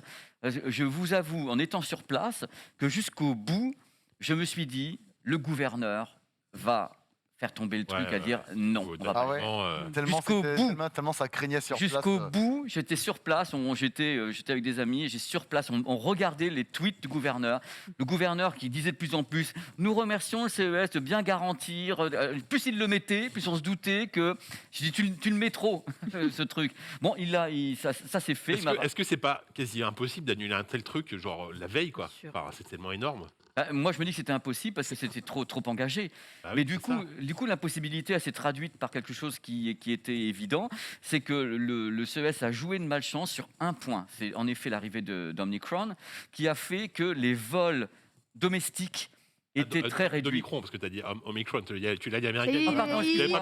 Il est parvenu encore. Je pensais que c'était un mec de la tech. L'Omicron, donc le variant. Et le fait qu'il y a eu donc l'Omicron, ce qui s'est passé, c'est qu'il y a eu 2000 vols intérieurs par jour qui ont été annulés. Oh, la vache. Dès le début de l'annonce du truc, il y avait une montée, ils étaient à 280 000 cas dans le coin de la Californie. Et moi, je me suis dit, le problème n'est pas uniquement de faire venir des gens du monde entier, c'est maintenant de faire voyager les Américains depuis, par exemple, New York vers Las Vegas. Et quand j'ai commencé à apprendre que les vols étaient annulés, j'ai dit alors comment il va s'en sortir le truc? Et donc il y a beaucoup de choses qui ont été annulées, mais il faut quand même savoir au final qu'il y a bien eu 2200 stands ouverts.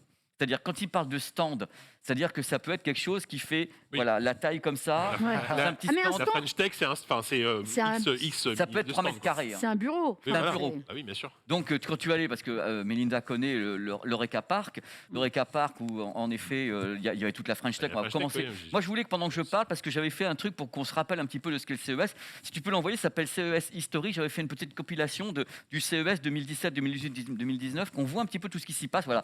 Ça, par exemple, c'est les images de 2019. Que Mélinda connaît bien. Là, tu vois, ça c'est 2017 pour montrer un peu l'effervescence. Ça s'est fait en 2020 et en 2016. Mélinda connaît tout ça. Là, c'était ça. Ça, c'est que des trucs des conneries que j'ai testées. C'est ça qui est sympa. Non, mais de ce que tu dis, il y a un truc qui est hyper intéressant, c'est que nous, vu de France, parce qu'on en a parlé un peu la semaine dernière, on s'est dit ça va être un salon américain. Les Européens ne peuvent pas venir, les Asiatiques, c'est compliqué, il y a des annulations dans tous les sens. Ils ne peuvent pas se permettre, le CES, d'annuler pour la simple et bonne raison qu'ils devraient rembourser les marques et qu'il valait mieux laisser les marques annuler leur présence elles-mêmes plutôt que de sortir des chéquiers. Voilà. C'est pour ça qu'à aucun moment, pour moi, sauf contrainte en effet fédérale, ils allaient annuler. Ça leur a coûté tellement une blinde les années précédentes que c'était pas possible. Donc, en effet, eux, ils jouaient un peu, la montre en espérant que les autres dégagent. Et c'est d'une tristesse. Voyez, le CES, c'est ça pour moi. C'est que des conneries. Ton nom sur la fenêtre. C'est PJ, j'avais pas vu. C'est les mecs du Panasonic qui étaient là. Oh, PPG. Mais le CES, c'est un grand barouf comme ça. C'est du n'importe quoi à tous les coins. Une fois que tu as vu les télés de Samsung et d'LG, tu vas aller te marrer avec des trucs rigolos, quoi. Mais c'est la partie sérieuse. Le CES, c'est ça, voilà. C'est le CES. Il faut savoir que c'est la foire du trône à Las Vegas. Voilà. Donc déjà, annuler un événement à Las Vegas, les gars, bon courage. C'est quand même la ville du show, donc tu m'étonnes. c'est pas possible. Alors, pas possible. le truc. J'avais une question juste pour. Oui, avec plaisir. C'était quand ton premier CES, toi? Tu te souviens? Oui. Allez, on veut savoir. La semaine dernière. Est-ce que quand ils ont présenté la VHS, t'étais déjà là? Ah non, justement, non. Alors, là, c'est. Je n'ai pas honte, de toute façon, c'est mon 27e. Waouh! 27e C'est le 27e. 27e d'affilée, enfin, sauf l'année dernière. Oui, avec le trou d'air. Donc j'ai commencé extrêmement. J'avais 3 ans quand j'ai commencé. Et parce que le CES, quand même, il date de 1969, si ma mémoire est bonne. Puisque 70, c'était le VCR de Philips qui a été présenté en 70 au CES. 69, c'est même pas plus vieux que ça? Parce qu'au début, il n'était pas à Las Vegas. Non, il était à New York. Il était à New York, mais moi j'ai. Il a fait une année à Atlanta, non, je crois, ou je ne sais plus où. Il a fait une année intermédiaire, à ma connaissance. Et 70, c'était le premier gros lancement de la VCR Philips, donc c'était le gros truc, quoi. Alors le truc qui s'est passé pour rebondir avec tout ça, c'est que du coup, pardon, j'entends des bruits. Oui, moi aussi. 67. J'entends.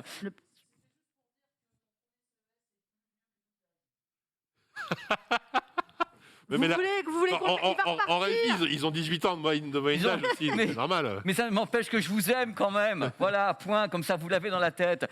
Donc alors le truc, c'est que du coup, comme en effet, ça s'est vraiment mal goupillé, il faut savoir que le CES, en approchant la date fatidique du début, donc du 3 et du 4, a commencé à dire oui, alors ça va bien, on maintient, mais au fur et à mesure, les désistements ont commencé à devenir très lourds, au point que le prix des hôtels a été, alors Mélinda qui connaît le coin, moi j'ai trouvé un hôtel qu'elle connaît, Circus, à $37 la nuit. Wow.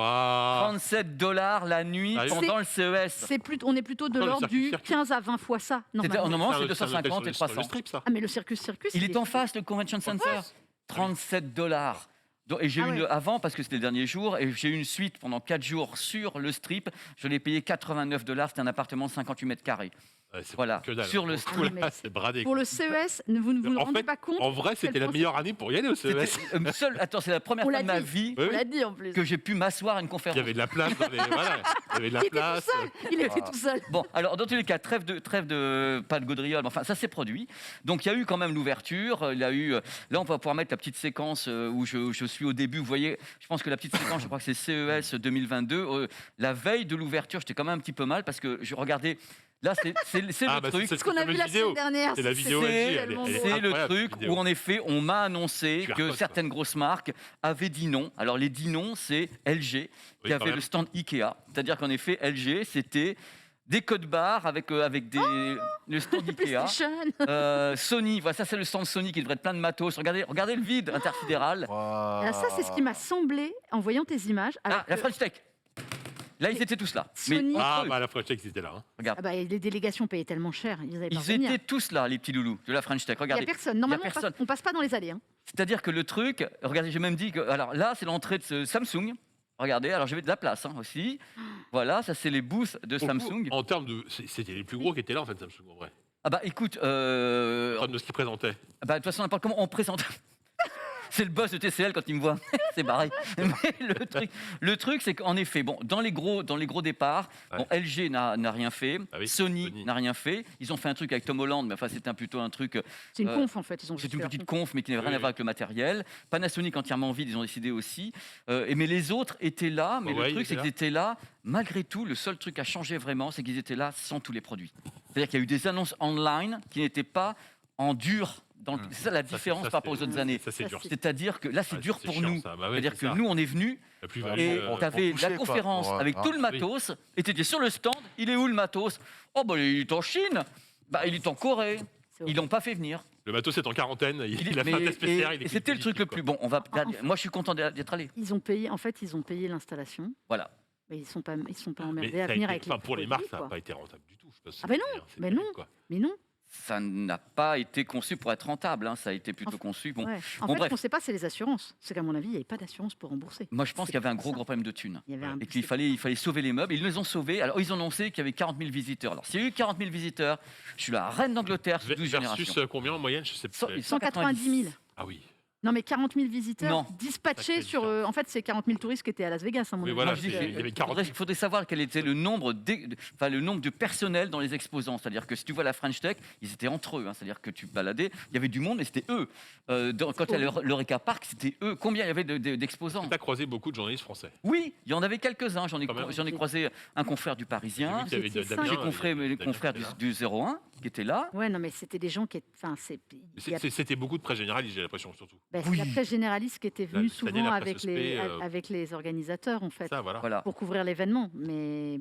Enfin, moi, j'y suis allé en perso, donc je suis allé en tant que PP World. Ouais. Mais j'ai vu des confrères, alors très peu de confrères américains, qui eux ont boycotté, mais on va venir sur un autre point de boycottage. Il y avait peu de journalistes américains. Oui, ils ont dit eux-mêmes qu'ils ne voulaient pas y aller, que c'était mal fichu, que les rédactions ne voulaient pas risquer d'avoir... The Verge n'y était pas. Pardon? Je crois que The Verge n'y était pas. Non, The Verge n'y était pas. Il y avait TechCrunch qui n'était pas. Qui n'était pas. Qui a quand même d'habitude un stand et des podcasts. Ils font des émissions en direct pour que TechCrunch n'y soit pas. Donc c'était un stand particulier, mais il y a des marques qui ont joué le jeu. Alors, on va quand même parler 3 secondes, on va le montrer à l'écran, parce qu'il y a quand même des choses qui sont passées dans mon secteur d'activité. Il y a eu Panasonic qui a annoncé virtuellement sur un stand vide le premier téléviseur OLED au monde qui a un input lag de 1,5 millisecondes. Ça n'avait jamais été fait. Il s'appelle le LZ2000, pas de prix, pas de date. Il arrivera pour l'été. C'est une prouesse technique. Avec aucune date. Aucune date, mais une dalle professionnelle dessus avec, voilà, 1,5. Voilà.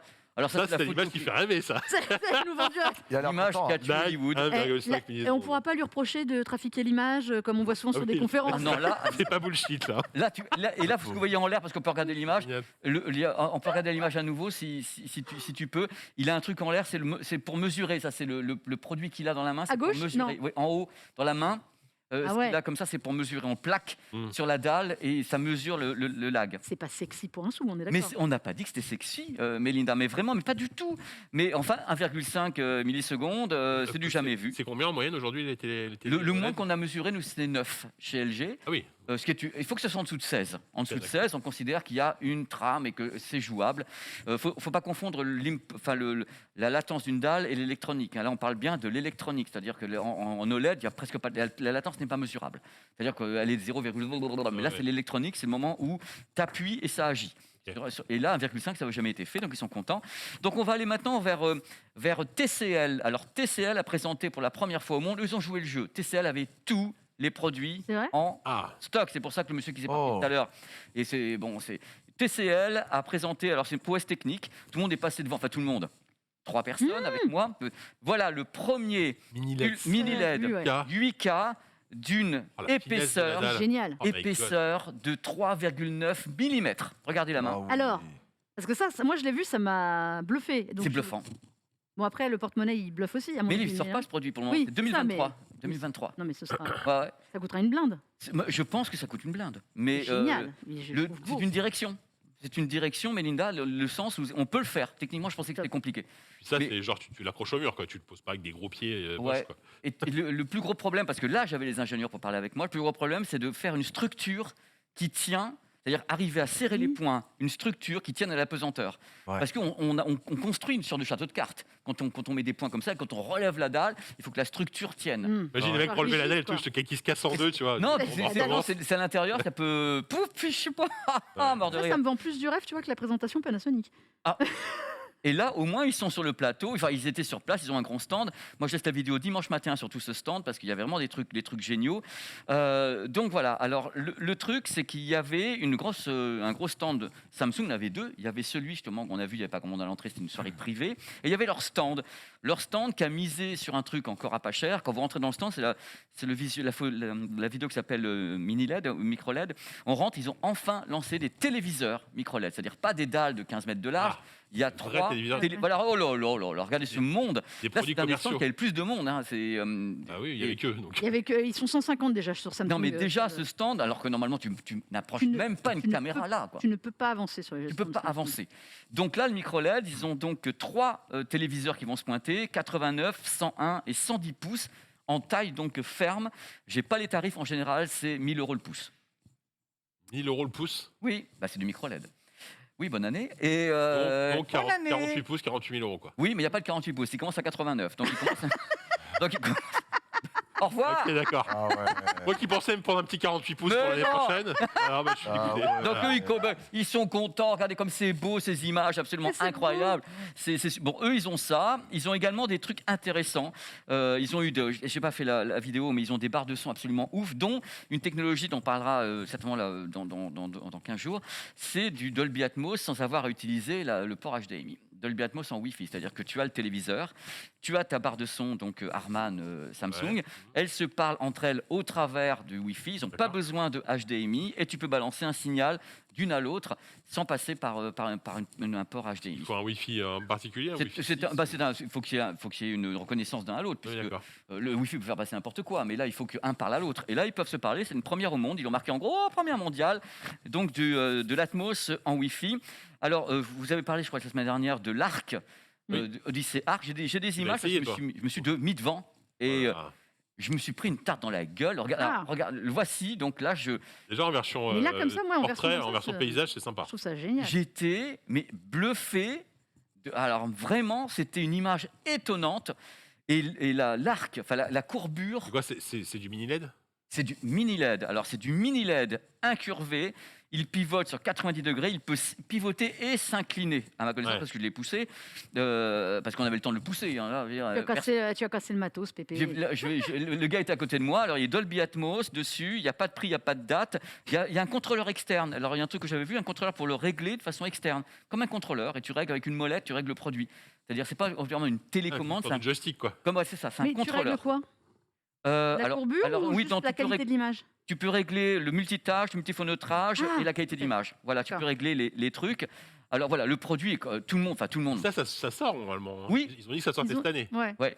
Quand tu penses que c'est le produit phare du salon, regarde, il y a les gens de Samsung et il y a 3 personnes. C'est ouf. Alors qu'il y aurait la queue normalement. Tu l'as essayé?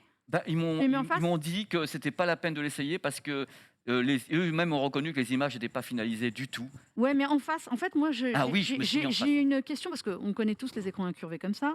L'intérêt de l'écran incurvé comme ça. Alors moi, je me suis mis en face. Alors malheureusement, j'ai pas mis la vidéo parce que j'ai une vidéo où je suis en double cam et je me mets devant et je commente. Et là, je te garantis que c'est vrai que tu ne vois, quand tu te mets en face, notamment comme ça, tu ne vois pas la courbure. C'est-à-dire que le truc est fou, c'est que tu focalises ton œil, tu as une vision en effet rapprochée, mais tu ne ressens plus la courbure.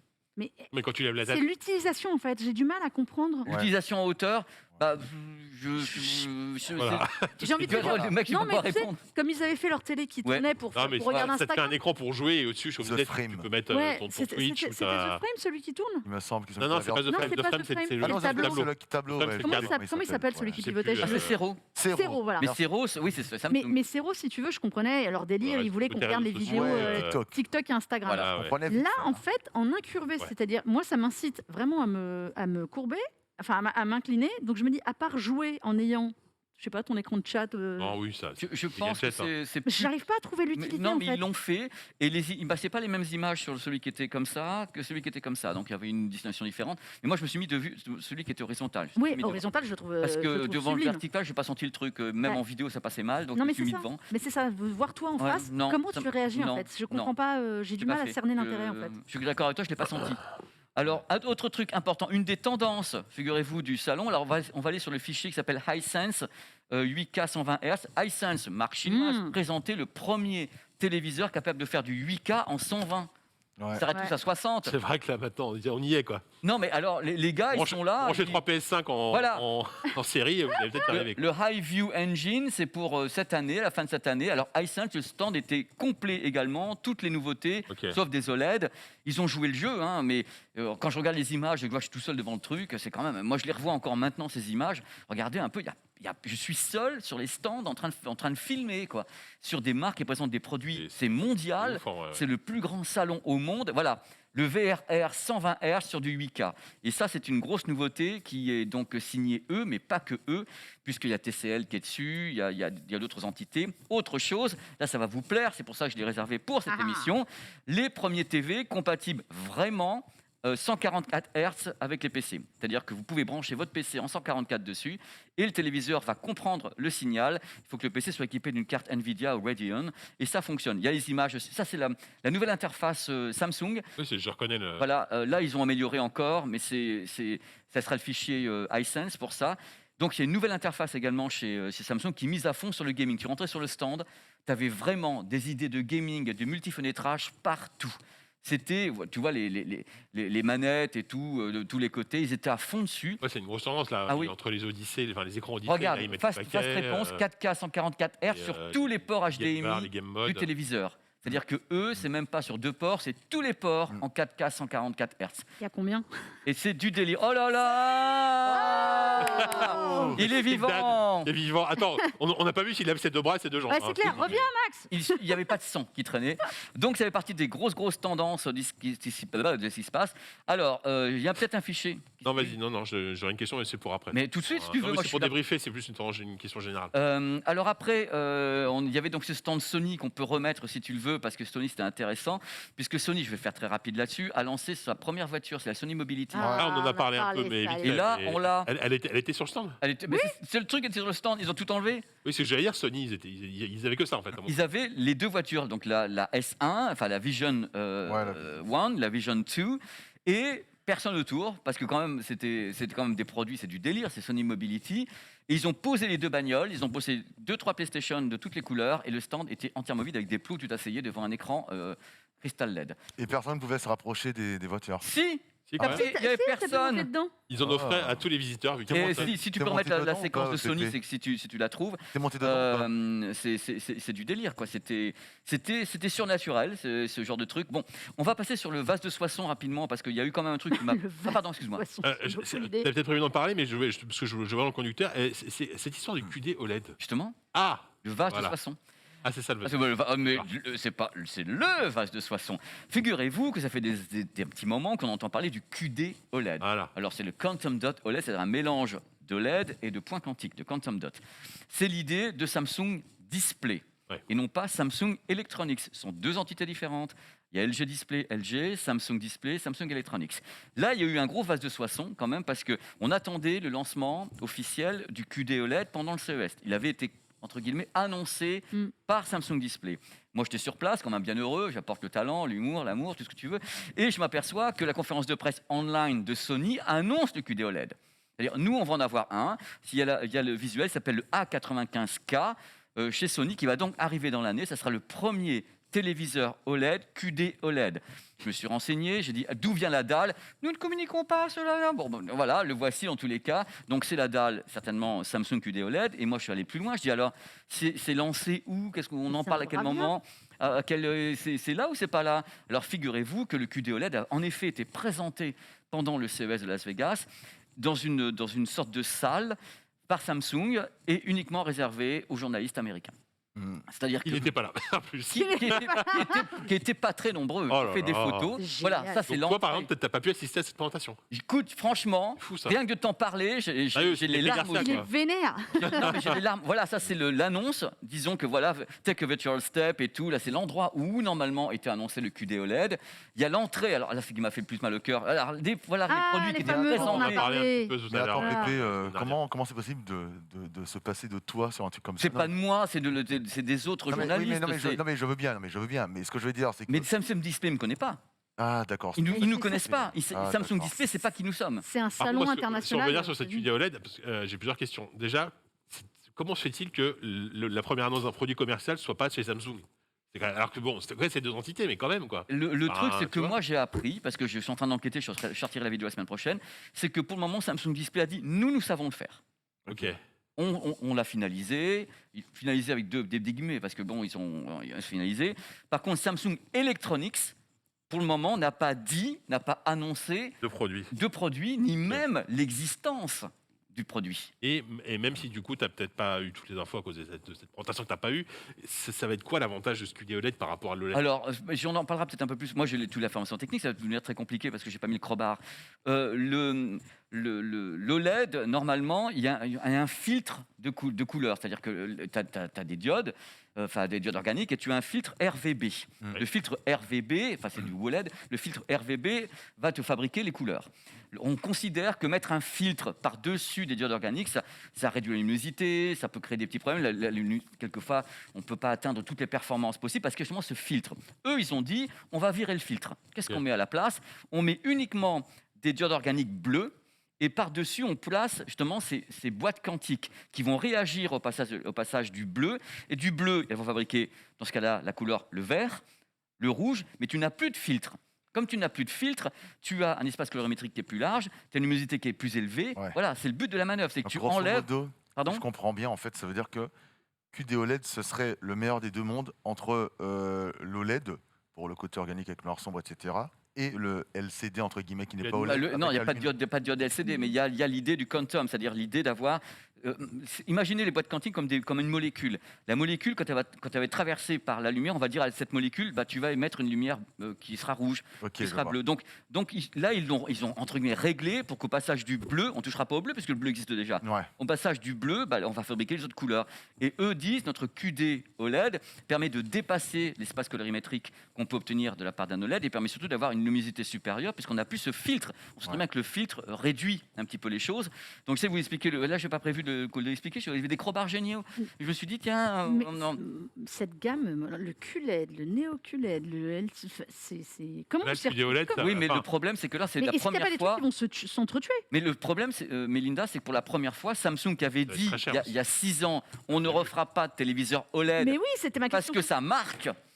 parce que c'était ça, on n'arrive pas à le maîtriser industriellement. Et ils sortent du QD OLED et ils ont prévu du WOLED. Donc le WOLED, sent pas le ventre. le white OLED, c'est-à-dire c'est comme LG, les dalles LG, c'est du white OLED. Mais le nom. Ça s'appelle le WOLED. Ils sentent pas le vent tourner et que les gens n'ont pas tendance à plus aller vers de l'OLED aujourd'hui, ou qu'il y a pas une tendance qui monte concrètement vers l'OLED. Ils avaient déjà feinté avec leur QLED là pour là, oui. Et j'ai beaucoup aimé la réaction de LG Display qui a été extraordinaire.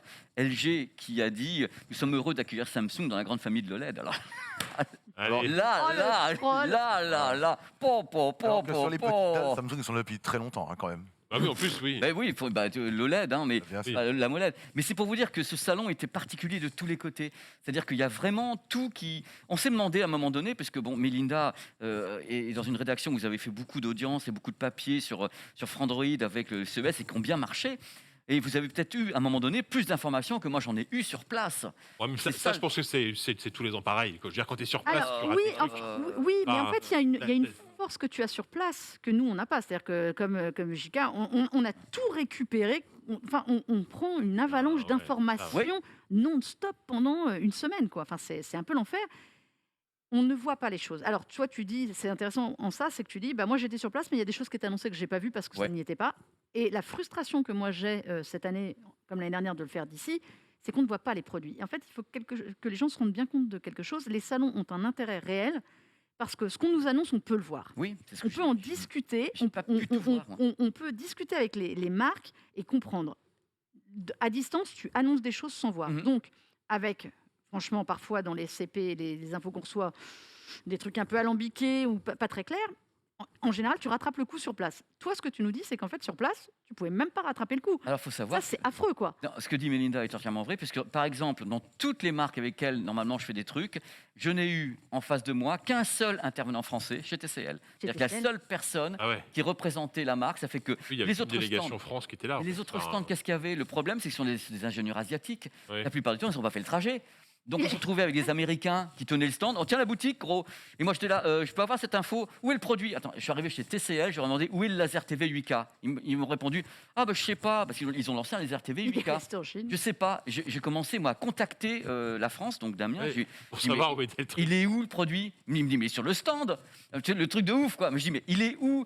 Alors moi j'ai commencé à chercher, je suis rentré dans la pièce et en effet il était en l'air parce que c'était un proto, il n'était pas le laser TV ou proche de l'écran.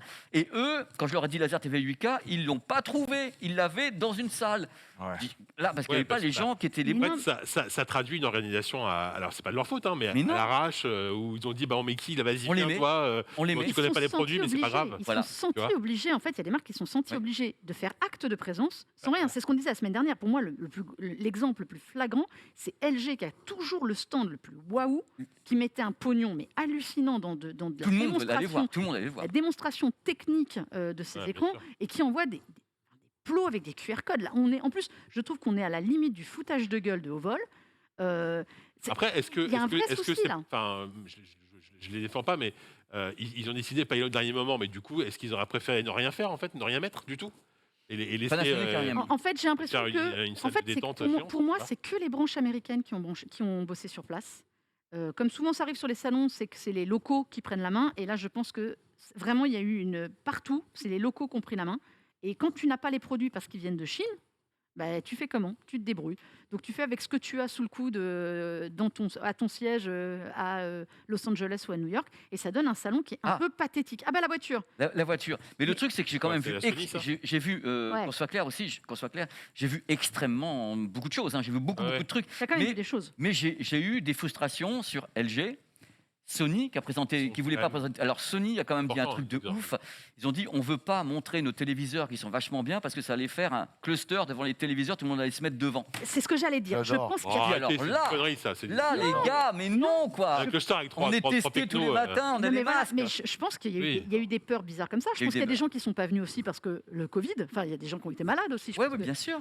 Oui, c'est un mix de bronze. Moi, j'ai très peur. On en discutait avec Pépé. J'ai très peur pour le Mobile World Congress, qui est quand même censé être dans un mois. Le salon de tout ce qui est mobilité. Moi, personnellement, je ne crois pas un seul instant à la tenue de ce salon. Ils en parlent pas déjà? Quand tu vois que le CES, qui était quand même ces derniers temps le salon qui était prévu le plus en amont, le plus structuré, ce que ça a donné. Dès septembre, on savait. Barcelone, où il y a quand même un côté un peu un peu foutraque, quand même, pour être honnête. Les marques, on ne parle pas du salon. La seule raison pour laquelle on en parle pour le moment, c'est les marques qui, en fait, sont en train de se retirer. Donc, moi, je ne crois pas du tout au Mobile World Congress. On sait que l'E3, c'est mort. L'IFA, c'est très loin. L'IFA, septembre, l'IFA. Le Computex, pour le moment, je crois. Le Computex, ils n'ont rien annoncé. Mobile World, c'est le péril dans la demeure, parce que ça fait la 3e année, en fin de compte, ça fait déjà... Mais en fait, ils l'ont fait en 2020. On ne se souvient pas bien, mais le Mobile World Congress a eu lieu en 2020, avec Honor qui était avec un stand où il n'y avait pas grand-chose. Il n'y avait personne. Mais il y a 3-4 marques qui sont restées. Moi, j'ai un peu peur que là, au mieux, on ait ça. Mais on n'en entend absolument pas parler. C'est dans un mois. C'est dans un mois. Dans tous les cas, j'ai vu des tas de trucs qui m'ont beaucoup plu. Il y a plein de vidéos sur la chaîne. J'ai vraiment crapahuté. Là, maintenant, moi, ce que j'attends, c'est d'avoir toutes les infos sur le QD OLED. Et encore une fois, LG, moi, comme j'ai rien vu de visu, j'attendrai pour parler un peu de la gamme, puisqu'en effet, le dossier de presse, on l'a tous vu, la conférence en ligne, mais c'est stressant quand tu sais que tu es allé sur place, de dire maintenant je vais vous commenter les photos, c'est un peu ennuyeux. Donc c'était un CES particulier, je pense qu'en effet, ils ont sauvé les meubles. Là-dessus, ils ont sauvé les meubles. Il y avait en effet du monde, il y avait des petits stands, il y avait des grands qui étaient là quand même quand on va se café. Mais tu vois, tu dis il y avait du monde, mais il y avait peu de journalistes. Oui. C'est 40 du coup. C'est 40 000. Les gens qui venaient faire du business, il n'y a même pas eu de business sur place. Il y avait quand même des Américains qui sont venus faire du business. Il y avait surtout beaucoup de... Moi, je pense que les... C'est pas un salon, on rappelle, c'est pas un salon grand public, c'est pas ouvert au public, le CES. Non. Donc... C'était des pros entre eux et ça, des gens qui avaient fait le voyage, qui avaient réussi à trouver des vols sur les États-Unis ou des gens qui venaient de l'étranger. Il n'y avait quand même pas des wagons, puisque c'était, quand on voyait, il fallait se faire retester en sortant du CES. Donc ils ont pu le faire. Il y avait uniquement 5-6 infirmières qui testaient les gens qui repartaient dans leur pays. S'il y avait vraiment eu du monde, on serait retrouvé avec 50 infirmières. Les Américains, ils mettent la thune. 40 000, c'était pour moi le nombre de personnes qui s'étaient accréditées avant le salon. Merci. Jamais il y a eu 40 000 sur ce qu'on a vu. C'était les accrédités. Je connais tellement de gens qui n'y sont pas allés, qui devaient aller dans comme le monde. Toi, tu étais déjà sur place. Voilà, c'est pour ça que si tu avais été en France, tu ne serais jamais parti. Non. Donc, c'est sur place. terrible. Exprès, je suis resté sur place. Une parenthèse rapide pour le MWC, le Mobile World Congress. En fait, il y a 4 jours, il y a eu une déclaration de John Hoffman, le CEO de la GSM Association, donc l'organisateur, qui disait qu'effectivement, pour le moment, ils allaient tout faire pour maintenir le salon dans les mesures qu'il faut, mais qu'en fait, si le salon est annulé, ce sera uniquement si le gouvernement espagnol leur demande de le faire. Voilà, c'est exactement comme le CES. Ils décideront d'annuler, en fait. C'est pas eux qui vont décider, mais c'est comme le CES. Il faut que ce soit fédéral, gouvernemental ou... Gouverneur qui allait dire non. Mais c'est pas... Mais dans tous les cas, c'est particulier. Il faut s'adapter. On sait... Moi, j'étais content de le faire. C'est-à-dire que j'étais content de vivre l'expérience. J'étais content de voir les trucs. J'ai vu, en effet, tous ces téléviseurs. J'ai vu ces trucs, ces bagnoles. Il y a plein de trucs. On a vu la BMW qui changeait de couleur. On a vu des tas de trucs. Et pour le coup, le fait qu'il n'y ait pas grand monde, en termes de... C'est juste super agréable de circuler dans... J'ai pu travailler mieux. Pas blindé, tu bosses plus efficacement. J'ai pu faire des images sublimes que j'aurais jamais pu faire au stand Samsung. Tu mets pas un pied devant l'autre. Est-ce que, comme les autres années, tu avais genre... le Convention Center et tu avais 50 milliards de trucs dans les hôtels. Parce que tu avais en effet le Reka Park qui se trouvait au Sands. Au Sands. Au Venetian. Tu avais... La présentation Samsung, il y en a une au stade de football américain de Las Vegas. Moi, j'ai fait le Venetian, j'ai fait le César, avec le César Palace. C'était encore éclaté partout en plus. Ouais. C'est génial. C'était fou parce que tu passais d'un hôtel à l'autre. Le strip était un peu plein le soir, mais le matin, le strip était entièrement vide. Il n'y avait pas de bagnole qui passait. Et tu allais, et en effet, tu faisais la queue nulle part. Je suis une légende, quoi. C'est ça, mais tu faisais la queue nulle part. Ce qui m'a gêné le plus, c'est l'absence des ingénieurs. C'est-à-dire qu'en fin de compte, tu vas, comme disait Melinda, tu vas sur le CES parce que tu sais qu'il y a des ingénieurs qui viennent de tous les pays. Tu peux poser des questions aux mecs qui ont conçu le téléviseur. Là, tu avais vraiment des problèmes. Tu avais les Américains qui étaient là. Donc, tu peux tenir la boutique et tu n'avais pas vraiment d'accès aux ingénieurs. Moi, je les ai eu après, les ingénieurs. Je les ai eu par WhatsApp, je les ai eu différemment, qui étaient dans leur pays d'origine. Mais je suis content de l'avoir fait. Vous avez vu les images, je suis content, il y a des tas de choses. Mais encore une fois, ça aurait pu être tellement plus fort, vu les annonces qui ont été faites. Oui. Mais bon, malgré tout, ils l'ont maintenu. Donc bon. Ils l'ont maintenu. L'année prochaine, on verra. On disait ça il y a un an déjà. C'était une édition qui était de toute façon annoncée, mi-en ligne, mi-présentielle. De toute façon, dès le départ. Oui, voilà. La seule chose, je pense qu'ils n'avaient pas vu venir, c'est la nouvelle vague Omicron et compagnie. Et que les gens, en fait, se désistent parce qu'il y a eu des désistements en masse. 2000 vols annulés par jour aux États-Unis, tu as 2000 vols annulés. Les marques, les journalistes, la couverture, je pense, est en deçà de ce qu'ils espéraient. Et après, ça repose toujours le problème de est-ce qu'au final, on ne va pas arrêter les événements j'aimerais pas, physiques. Honnêtement, il ne faut pas, on ne prend pas la même chose, on ne prend pas les mêmes infos. On a besoin. Moi, j'ai Les besoin gens de voir ont pas la volonté de l'industrie. Oui, mais si ça finit par te coûter plus cher parce qu'il n'y a aucune sécurité, aucune garantie de la tenue de ton événement, là, il y a des marques qui ont perdu beaucoup d'argent. Ah bah, c'est sûr. Donc ça va faire réfléchir tout le monde. Voilà, Moi, on vit une période compliquée pour. Je pense que c'est au-delà des marques qui ont perdu de l'argent. Je pense que le CES a dû s'asseoir sur certains loyers pour que des marques restent. C'est-à-dire qu'à un moment donné, ils ont dû peut-être dire imagine qu'à ce moment-là, Samsung ait dit on se retire. Ouais, c'est Moi, j'y pense. C'est le seul. Ils vont refaire le stand. Samsung, Ils vont refaire le stand. Ouais. Moi, ils ont dû. Je pense que comme ils ont gardé de l'argent de ceux qui ne sont pas venus, soyons clairs. Je pense que les Samsung, pour éviter qu'ils se retirent, à mon avis, ils ont pas payé ça a dû négocier. Hein. Il y a un truc dans leur présentation qu'ils n'ont pas payé. Hein, parce que je vois pas comment, je veux dire. Ils ont organisé plein d'événements, Samsung. C'était quasiment. C'est celui dont on a le plus parlé sur le CES. Hein. Ils ont eu des annonces à gogo. Mais et des belles annonces. Il y a eu le projecteur freestyle. Le freestyle qui était très drôle. Qui était très drôle, qui coûte une blinde. Je ne comprends pas le prix de ce produit. Mais disons que le rapport prix-spec. Ah non, ça va pas. Pas fou, quoi. Je veux dire, j'en ai parlé avec la profession, un truc qui crache 3300 lumens et qui coûte 900 €, ça n'existe pas. Je veux dire, Si, chez Samsung. Là, oui. C'est le design, le côté portable. Ah, mais moi, ce que je trouve con, c'est qu'ils n'aient pas inclus une batterie de base. Non. Parce que pour moi, la batterie sera en option. Le format est super sympa. Je trouve ça cool, mais tu payes le design. Et quand tu vois qu'ils les ont mis par 3 au plafond pour éclairer des tables, ça fait 3000, 3000. Ouais, bah continue. Non, mais voilà, l'idée de le freestyle est quand même un produit intéressant. Je rappelle, oui, c'est un vidéoprojecteur, on en a parlé, je crois, la semaine dernière. Un vidéoprojecteur rotatif qui on dirait une petite lampe, en fait. On dirait un spot. Tu le poses n'importe où et tu le projettes jusqu'à 100 pouces. Non. T'as 500 tweets, ça tu le recules. Il n'y a pas de zoom, il y a uniquement une mini HDMI, donc il faut des converteurs pour rentrer dedans. Intégré. Voilà. Le produit, le problème, c'est qu'il n'est pas très lumineux. Après, il embarque Netflix et compagnie, je crois. Il embarque des services. Il y a tout ça à bord. Tu fais lampe d'ambiance en plus. Tu fais lampe d'ambiance et tu peux travailler. Ça, j'adore. Le côté, tu le mets dans le spot. Je trouve ça très drôle. Voilà, il faut une batterie externe. Le produit. Et ça sort bientôt, je crois. Donc. 22 février ou un truc comme ça. Ah ouais. On va en plateau. On va le montrer ici parce que c'est bien, puis on va comme ça voir à quel point il crache pas de lumen. Bon là, je l'ai pas dit. Allez. Écoutez, en tout cas, ça m'a fait plaisir d'en parler. Bon retour, c'était très cool d'avoir des infos en plus. Regarde ça, personne ne fera ça dans son salon. Ça fait déjà 3000 €. Sans bon de manger, quoi. Bon. Écoutez, il nous reste un petit peu moins de 10 minutes. On a le temps de passer au moins un test. On va essayer. Allez, c'est parti pour les tests.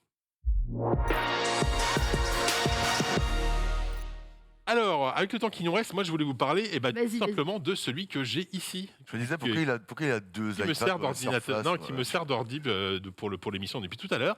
C'est une nouveauté, c'est le Asus VivoBook 13 Slate OLED. Vous avez tous les mots-clés dans le titre. Non mais c'est pas possible. Voilà, 13 pouces, OLED parce que écran OLED et Slate parce que format type surface, donc écran détachable. En fait, à la base de la base, c'est même une tablette puisque vous pouvez détacher. Vous voyez la béquille. Et en fait, à la base, c'est une tablette sous Windows 11 de 13 pouces avec un écran OLED. Ok. L'argument de Samsung, n'importe quoi, d'Asus, c'est tout simplement le prix. Parce que là, on va en parler tout de suite. Parce que c'est vrai que l'ensemble, aujourd'hui, en France en tout cas, donc le clavier, la béquille et la tablette est vendu 639 €. Oh, comment ils font ? Alors, comment ils font ? Je vais y venir, tu vois, extrêmement compétitif. Pour un truc avec un écran OLED. En fait, Samsung, depuis longtemps, ils veulent vraiment de... on a parlé de Samsung. OLED. Désolé. Asus, depuis longtemps, ils essaient de mettre l'OLED dans tous leurs ordi portables. Les ZenBook, notamment, sont équipés en écran OLED. Certains VivoBook aussi. Et là, donc, ils arrivent dans un nouveau format. Et en fait, l'idée, c'est de proposer une dalle OLED que j'ai testée avec une sonde et tout, qui est une putain de dalle OLED. Excusez-moi la vulgarité, c'est une des meilleures en termes de calibration que j'ai eu. J'ai mesuré le delta E à 1. Quand même extrêmement bas. Delta E, c'est l'écart entre les couleurs, en gros, les couleurs de l'écran et les couleurs réelles. Ça sous 3. Voilà, sous 3, c'est bien. Et là, à 1, température des couleurs à 6480. Enfin, vraiment, pile poil. On est vraiment... Voilà. La luminosité, elle n'est pas dingue. Je crois elle est à 350 candela par mètre carré. Donc, ça fait un peu juste, mais bon, ça reste c'est de l'OLED. Donc, voilà, on a vraiment un excellent écran digne d'un MacBook, tu vois, ce genre de choses, pour un prix vachement compétitif. En fait, là où ils rognent les prix, c'est tout bêtement avec la puissance du truc. Parce que Mais alors attends, au début j'étais un peu sceptique. Ils ont mis un processeur Pentium dedans. Donc type Surface Go, ce qu'on trouve dans les Surface Go. Il y a quand même 8 Go de RAM sur 28 Go de SSD. Donc à l'usage, honnêtement, alors, moi au début j'ai galéré un petit peu à l'allumage, de la configuration, ça ramait, c'est une catastrophe.